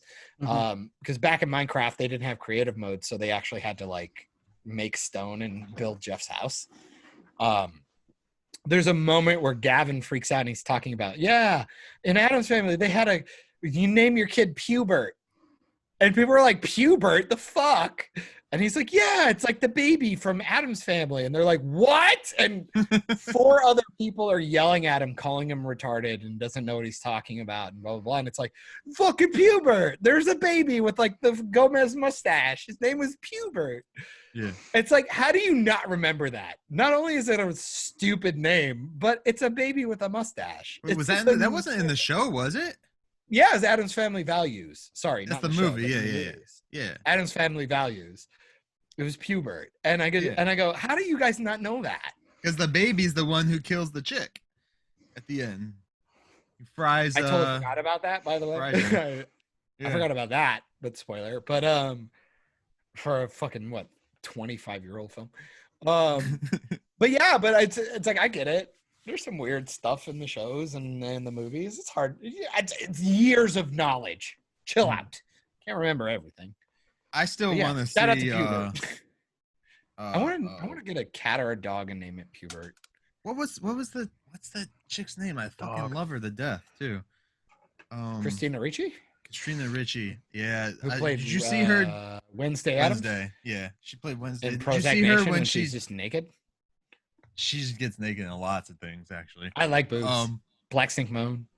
She did that one movie where she's like naked the whole time. It was like she was supposed to be dead or something. She has a big angry forehead, Um, but she's hot. Yes. She should did- absolutely reprise as Morticia. yeah, People have she done fan dressed edits, up and I as want that. She dressed up as Morticia. Mhm. It's all like Yeah, on but Instagram or some shit. But I saw the edit. I think that was actually Oh, an edit. okay. I don't think that was actually her. I think it was a Photoshop. No, Because Christina Ricci is not that tall. heels. In that dress, you can't tell. I'm telling you, I think it was a Photoshop. But if she did it, good on her. But at the end of the day, I would love an Addams Family Next Generation. I would watch it. The idea of her and Pugsley potentially having a family. Pugsley could be the new Uncle Fester. Yeah. And Wednesday actually decided to have a family. I saw that, Mike. What? You had to think about what he said. Yeah, I Yeah. was like, they had a family. I was like, they're brother and sister, dude. That's what I Well, was not thinking like of. them fucking each other, you retard. Well, the way you worded it, I'm just saying, like. No, I'm going to post that on both of you. That's terrible. I think you two are bad people. I was reacting to Mike. You're both bad people. How about that? I just went like. You're both awful. Did either of you Awful. watch the animated one that just came out? No. No, fuck no. That looked terrible. Don't watch that. I heard that it was pretty decent, but the animation's not great. Did you watch it? I said I heard. I haven't watched it. I'm Okay. holding Well, but- out for the monsters. Everybody's I would do an animated. Don't give me a live action. I would do an animated. Give me a one-off film with them, like Shrek style, maybe, like where they try to incorporate themselves a little more into the actual town. Because we never did that in the show. Like they walked around a little Yeah. bit, but they never like really tried to incorporate themselves. I would like to see that. I think that'd be really cool. All right. Like Who owns the rights to both of them? Let's do a crossover. no, I'm saying watch every year. Here's my pitch. Every year for Halloween, the week of, because all the decorations are coming out and stuff, they get to have a full week where they get to roam the streets because everybody thinks they're in costume. They get made fun of a little bit. Yeah. Obviously, it's like, oh, it's 5 days before Halloween. What are And- you doing? And because we're doing this for Tivis, at the end they go into Halloween Town, and that's where they live for the rest of the year. I The would love that. Disney film? Yes. You Yeah. really like Halloween He, Town? he Okay. loves Oh, yeah. Halloween Town. Let me throw this out there. They aren't bad films. They aren't. I Well, don't here's the particularly third one. like them. I think they're fine. Go watch the Pretty Much It's on them. They're great. Oh, here's the first two. Hey, Tivis, I've only seen the first two. I didn't go know on they had YouTube. more. Go on YouTube. Look up Pretty Much It. They did reviews on it, and not even reviews. They just did fun commentaries. I think you'll have a blast. All right. It made me want to watch them. I thought they were fun. I thought the first Uh, one was really cool. I thought the second one kind of sucked, and the third one was why'd you make it? But they were all Mike, decent. I would say if you were to watch the third one, stop there. Don't go to the fourth. For some reason, they recast the main girl just because. Really? Well, I was There was no issue with her at Do you- all. They just Did they didn't just call want her. to keep her you- younger? Did you realize that I didn't even talk about the fourth one? It doesn't exist. Well, they keep the same guy who plays her brother, but recast so her. what though? It's Interesting. lame. So bad. Lame. Maybe she joined like a cult and was like branding people. Like First the chick one's from awesome. Smallville.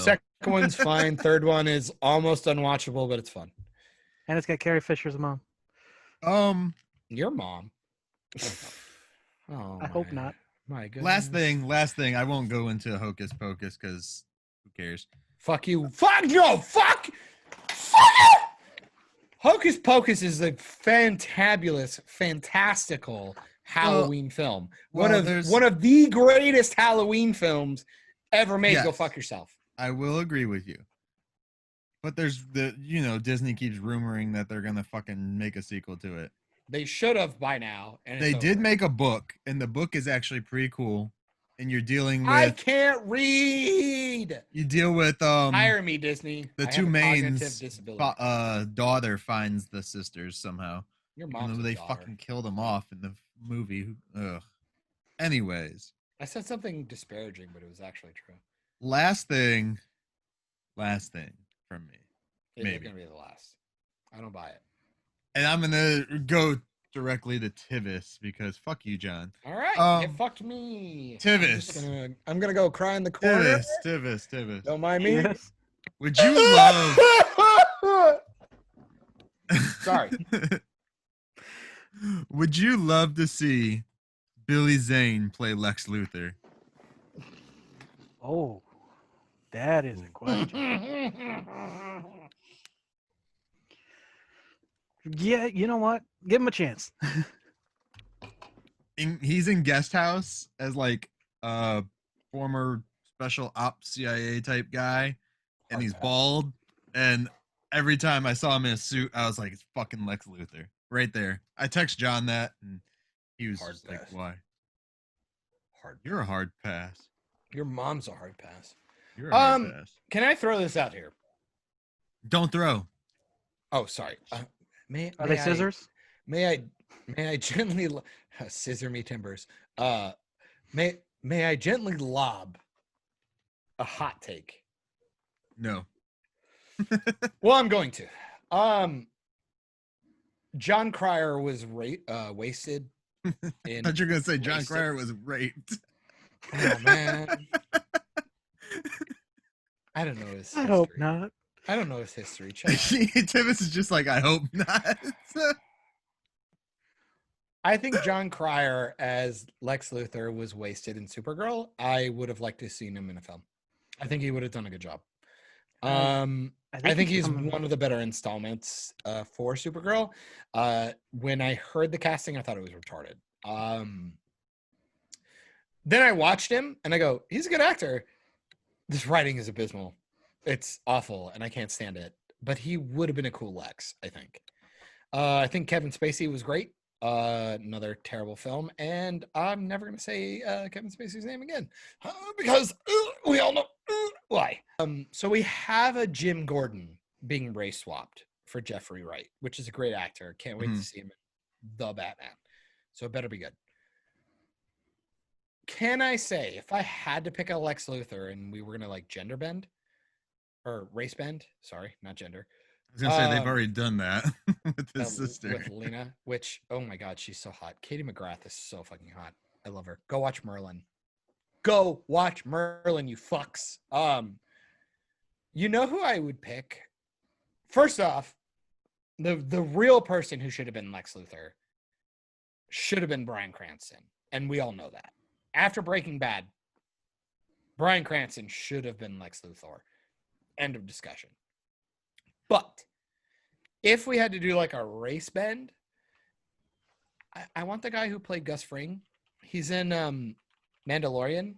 It's like Giano something.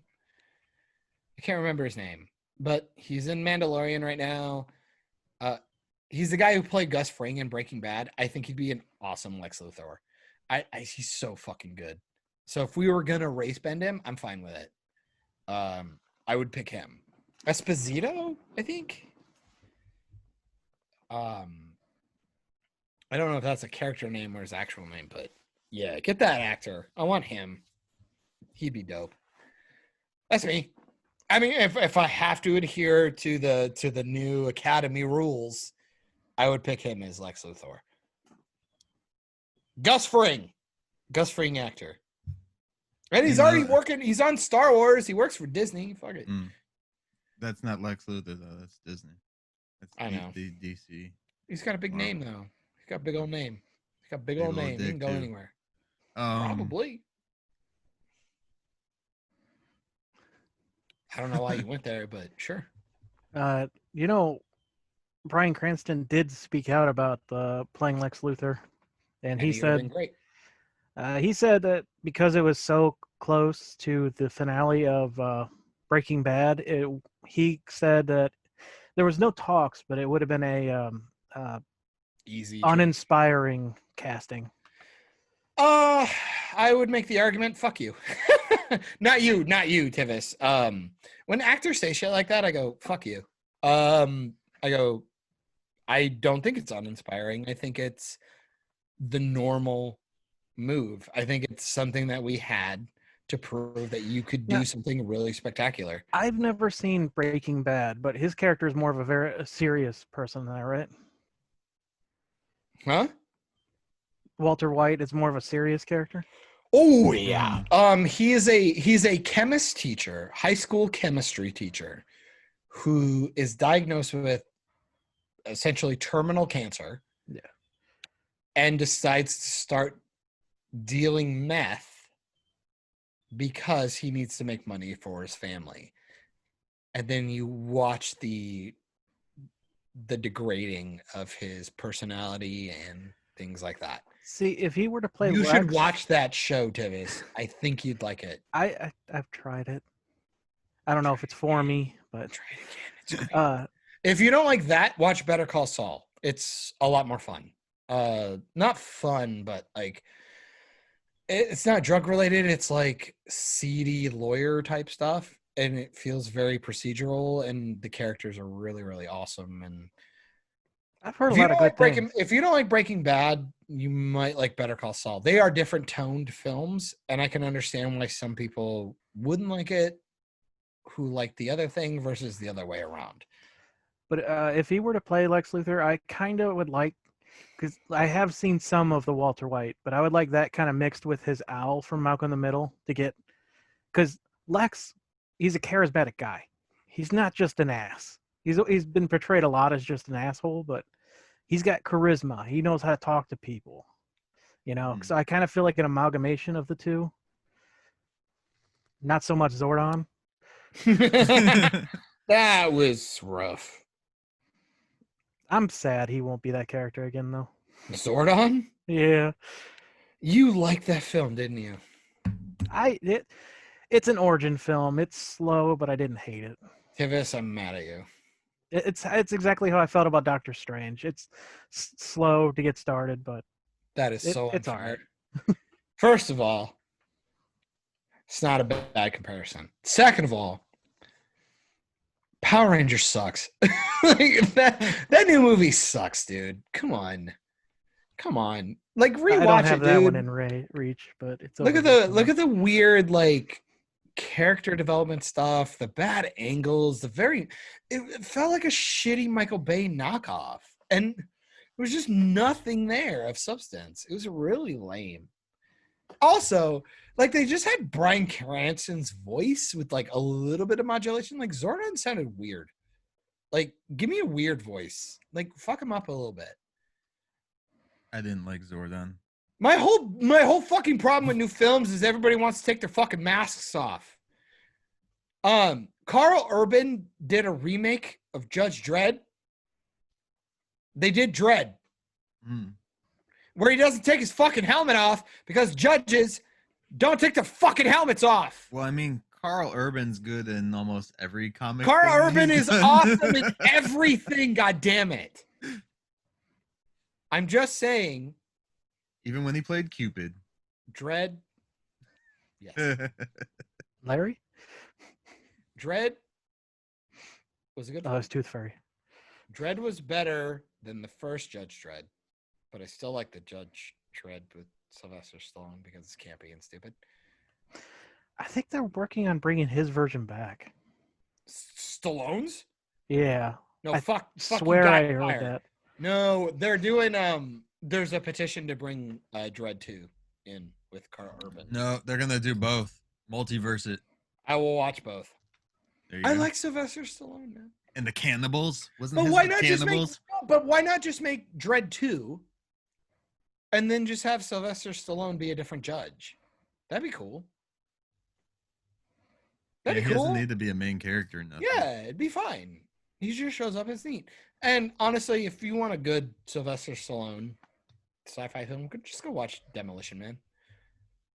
Essentially, it's what our world is now. He's gonna be Dredd's dad. We just don't wipe our asses with seashells yet. We'll get there. Okay, so I brought up Anyways. Carl Urban. So I want this to be the last topic, Okay. but the problem Because is, it's like late. yeah, you think? No, but we have a sexy guy for another like 30 minutes. Tivis, you're the sexy guy, by the way. I got it. I got it. Have you seen The Boys? No. Season 1, season 2, nothing. Boys are back in town. I watched Preacher. That's not what I asked. He Tivis. doesn't watch Boys. Tivis, why are you not watching The Boys? I just haven't got to it yet. He got rid of Amazon. He's like, the boys, oh, We're gonna fight. this thing. No, I feel like we're gonna fight. Tivis, go watch The Boys. What's wrong with you? Right now. And then You come like The back. Preacher. If you like the Not allowed- Preacher, You're not allowed to go to work until you watch The Boys, right? Is that what we're if you saying? like Preacher, Boys is better.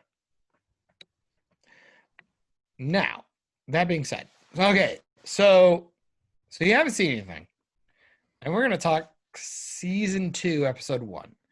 Go ahead. So now, no, here we are. Do we do that, or Tivis, do you have a final subject that you would like to talk about before you bail out? Bring us something to this. They just announced the Dalek animated show, The what? Okay, so let's. Doctor Who spinoff. I'm Oh. fine with talking with that. I know you got to go soon, so do you want to actually talk about that for a minute, and then I don't think there's much to talk about. there isn't, but I don't want to spoil a lot of stuff for you because if we talk about episode 1, there's going to be a lot of spoilers, and I think you should really watch it. I think Boys is really cool. It's interesting, even if you don't like it. It's really interesting. Has a lot of things to say. Regardless of whether or it's not you definitely agree on with my it. list. I just haven't got around to it yet. Well, the podcast is going to force you. That's what Okay. I'm saying. That's fine. So would you like to let's talk about the Dalek thing, and then we'll let you bail out, and then Michael and I will talk super because Maybe. I 'Cause I may or got may shit to do too. but I have a whole list of things. So I have a list of things to talk about. people got kids and stuff to take care of, bro. Well, that's your fault for not wrapping it up. Was that a Power Rangers DVD? I hate you. No, Blu-ray. it's the only thing Blu-ray, I have sorry. in front of me. Hey, yeah, I stopped watching that. All right, so how do you feel about the Dalek animated feature? Because this is for the Time Lord Victorious. Yep. Oof, I don't know. What do you think? It looks all right. I mean, they're clearly trying to save money since they're releasing it for free, and they went with a small-time animation studio, and it shows. But it could still be entertaining. I mean, the 2 David Tennant animated stuff, it doesn't look pretty, but it's all right. Well, I'm talking more of like lore. Like, are you worried about anything? Do you actually want to see this, or what's the deal? Yeah, it could be good. I mean, the Dalek Empire that Big Finish released by Nick Briggs, the guy who voices them, Yeah. phenomenal series. So I already know they can hold their own. Because we do have to remember the books are being handled by different people than the show, which I don't support the show. I'm throwing that out there. I don't know how you feel. The Jodie Whittaker stuff is terrible. I actually haven't even thought it was very good until I don't like Clara. Never have. Pretty much once she popped in for the Matt Smith stuff, I found the Lizard Lady, the Sherlock Holmesy side characters for her stuff. I actually found them. I found them to be much more compelling. The lizard, the lady, and the potato, as some people have called it. I would have preferred a TV series with them. I don't like Clara. I think she's overtly convenient and a bit of a Mary Sue. Apparently, I know that's a toxic word to use on the internet, but Clara sucks. She's awful. She's a terrible companion. I like the actress. Thought she was cool as this souffle girl, but once they made her a companion, I was fucking over it. Peter Capaldi, brilliant actor with a bad script. And I will say there's a reason why most of the audiobooks and stuff that we get are David Tennant or in his era. The world kind of knows. Not really. Well, how do you mean? I mean, if you look at the Big Finish products, it's only got like 5 stories from them, and then if you look at the actual like exclusive audio book format from like Audio Go that's now out of business and now BBC Audio does, they kind of only release those with whatever doctor's currently on TV, and he's got like 4. Matt Smith has 5, and so one one got doing those. So the company burned, and we worked with who we had. Also, I will make the argument the Matt Smith thing doesn't help because he's been cut from every big franchise he's ever been in.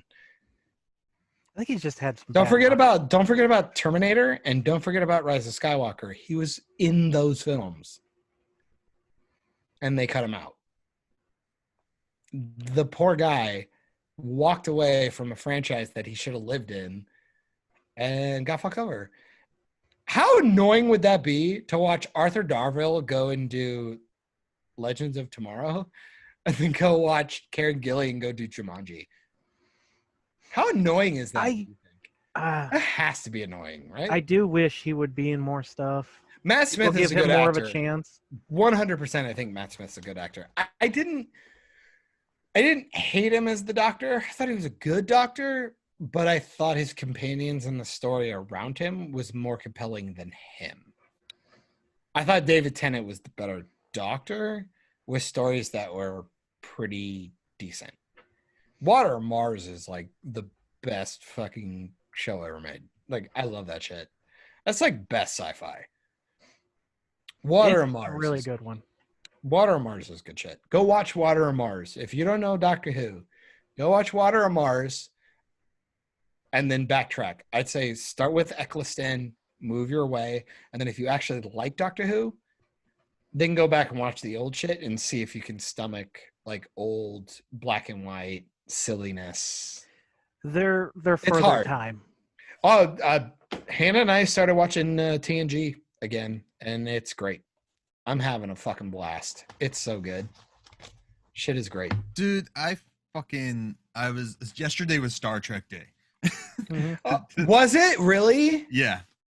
And so they were doing kind of like a thing like Fandom did. You go to a Star Trek Day thing. And do website. panels and shit. I don't know if they were doing that. I didn't dive into the website, but I was like, I just clicked the link on Twitter and went to it on my phone. Keep And talking. they were- I gotta use the loo. They were showing episode of DS9, and like I realized I was watching the whole episode like 50 minutes later. I was like, oh shit. Okay. This is something I'm gonna have to keep doing now. It sucked so much, and I'm like, I don't want to dive back into all these Star Trek shows right now. I don't have the time. Yeah.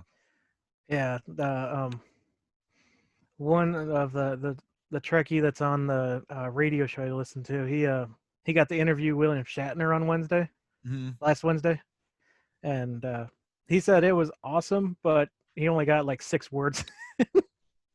Yeah. Yeah, he's like, he mentioned Shatner's book, and he just went like pretty much the entire interview time. Oh yeah. I mean, the guy knows what he's gonna talk about no matter what when he gets in there. So I'm sure Shatner's just like, I'm gonna run this shit. I'm William fucking Shatner. I don't need an interviewer to interview me. I'll interview myself. Yeah. He's an interesting character. I'll say that.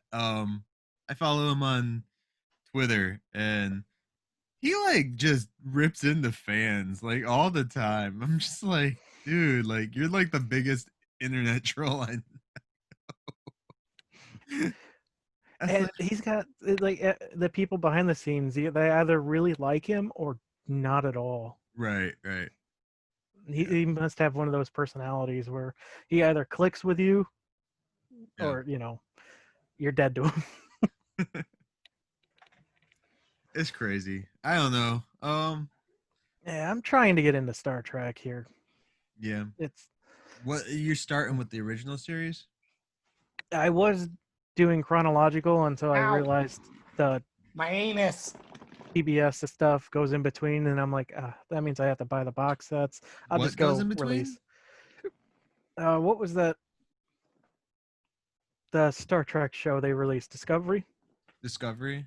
Yeah. That takes place between Enterprise and the original. You don't have to watch that shit in there. No. It so if you want to watch it in order, don't. I would watch it in That's the what order. I keep being told. If you watch it in the order it's released, it's better because things that they do in the original series, they somewhat talk about it in Next Gen, and Next Gen has We reference- literally watched an episode where where they ended up on the ship and everybody Mm. was frozen because they had the like weird euphoric like Yeah. alcohol induced thingy, and they brought up the original series with James T. Kirk, and they had a thing. Is that an actual episode, or did they just make that up like they experienced? It's been a while since I've watched the original series, so I'm not sure. I don't exactly. like I'm a TNG guy. But I mean, even at the first episode of TNG, you have the Doctor With from Q. the original series. We have Q. No, you have the Doctor from the original series introduces you to the fucking ship. Who's the Doctor? The What? old ass dude at the very first episode of Next Gen. The very beginning of the episode. Oh, I'm confused. Did you also realize that He's walking in you season- around the fucking Enterprise at the very beginning of the episode. What do you mean you're confused? Oh, sorry. I just remember the Q shit. Season 3, episode 1, though. Did you know Bob Kelso? John, did you even watch that episode? Yes, I did. But when you said Doctor, my brain is hemorrhaging because Bones. no, but chill. Season 3, episode 1 had Bob Kelso in it, the guy from Scrubs. Really? Probably. Yeah. Yeah. I mean, everyone was in Star Trek at that point. He's on the bridge. It's great. It's so cool, Yeah. though. Okay, so wait. So episode So- 1, you said the Doctor. Who's the Doctor? What the fuck are you talking about? The Is it same Scott? Who's Scotty? Scott. Is it Is that Scotty? a made-up guy? No, the Scotty's the engineer. Okay. I know a few names. He's the one who beams them up, you prick. Yeah, you're right. Here. Why am I? Don't do that. I am excited to get to Next Gen because I've only seen the same episode like 8 times. It's the Yeah. one where they become children. I'm actually legitimately enjoying it. Hannah and I are about 4 or 5, I think 5. I think it's 5 episodes in, and we're having a good time. I holy shit, dude! It's so nice to just watch people act. You know what I mean? It sounds really dumb, but like with old shows like this, it feels like a stage show. It's like watching like. So it's really It's cool. neat. It's And why the dialogue is so good. It's what I have a problem with Orville. Like they go onto a planet yeah. and they talk about they use euphemisms and idioms and pop culture references, and it's They like Rick and Morty it. yeah, stop doing that. But Tivis, like what I was saying, like if you just watch it in the order that the shit was released, it's so much better. Because That's even what like Isaac they're was telling me. the same actors that play some of the Klingons in the original series play Klingons in Next Gen and DS9. That was it. Really We cool. just and it's funny you brought up DS9. We just watched the very first episode when they end up on the planet with the Ferengi. No. Okay. Yeah. Oh my god, the makeup looks great. The acting is Of solid. TNG, right? Because that's the first time we ever. Yeah, find and they meet have a like Ferengi. they have Yeah, like the blue dildo whips. yeah. I fucking love it. Dude, That's one thing I like about DS9 is you dive into some of these species cultures a lot more than you get with TNG. Right. TNG introduces them, but then you get the really good dive in, especially with the Ferengis, like because all them. I am legitimately having fun watching The Next Generation. Yeah. People who haven't watched it, if you like just like Presbyterian acting shit, like just like old school stage show stuff, holy fuck, dude, TNG is great. You're just watching a bunch of really good actors spit out decent dialogue.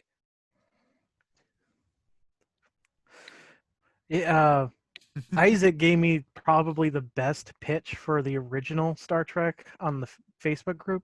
Who did? Isaac. Mahoney? He's he Fucking told me sexy guy. it's not a great first season. The second season really hits stride, and then the third season peters until it dies. I'm like, Yeah. wow. Is that so he said that was the original? Yeah. Yeah.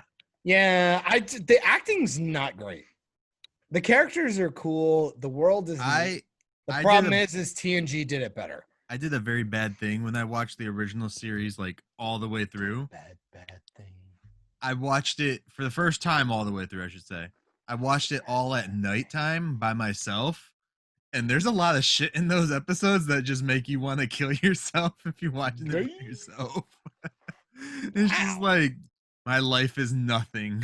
I should just go and kill myself. Why though?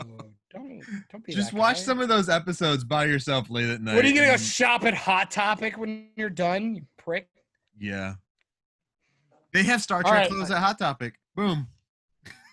So I know we're gonna run long. Michael, are you allowed to run long? No, I can't actually. Fuck. Not This today. is 2 streams in a row. I want to talk about the boys, but nobody's giving me any fucking time. The boys are back in town. How much time you got left? 10 minutes. Are you fucking serious? God damn it. Well, I'll take off so you guys can chat a little bit. At least. No. All right. Well, yeah. I mean, if you Okay. gotta go ahead and go, but fucking hell. Well, I Let's don't just have get to. out of here. Let's all get out of here. Don't be like, you leave. I So we want can to do talk this. about the boys. God damn it. So text me. All right. Ugh. I just want to say, Boys episode 1 is good shit. to Go close watch this it. up, Nikki said that nothing happened in the fucking first episode. Well, It was it's because boring. Nikki's a fucking. I don't know. Sorry, that was a terrible word. Dummy. Let's go with dummy. Dummy pants. Oh, John's canceled now. I'm fucking pissed off, dude. On That next first- week's episode of Operation Babble, it's just me and Tivis. That first episode was great. That first episode was great. It was okay. Don't. Oh, I'll kill you. I'll kill you, and I'll eat your baby. I will eat your family. I will eat them. I will Okay. eat Bring him up. Well, Ugh. shit. What was I going on about? I don't know. Oh, yeah. I guess let's just look forward to in a few years to see what movies actually do with these new guidelines. No one really watches fucking Best Picture movies anyways, Green Book right? 2. So I mean, that's Green not gonna Book affect 2. anything. Electric Boogaloo. Boogaloo. racism boogaloo. God damn it. You guys All are right.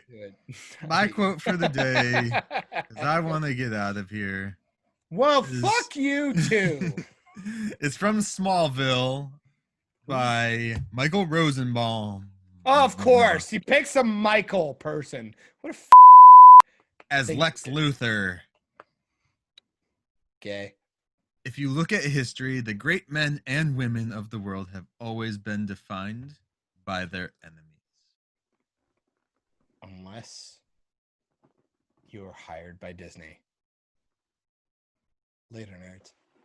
You just finished another great episode of Operation Babble. You can catch every episode of Operation Babble on all your audio streaming services, including SoundCloud, iTunes, Spotify, Stitcher, Radio Public, and more. Don't forget to like us on Facebook at facebook.com/Operation Babble, and join the conversation today by searching for the Operation Babble group on Facebook. Links also in the description. Don't forget to find Myke on all social platforms, including YouTube, by searching Myke Shrews, MYKESHREWS. You can find John on Instagram and YouTube via Bald Man Bad. Thanks and have a great day.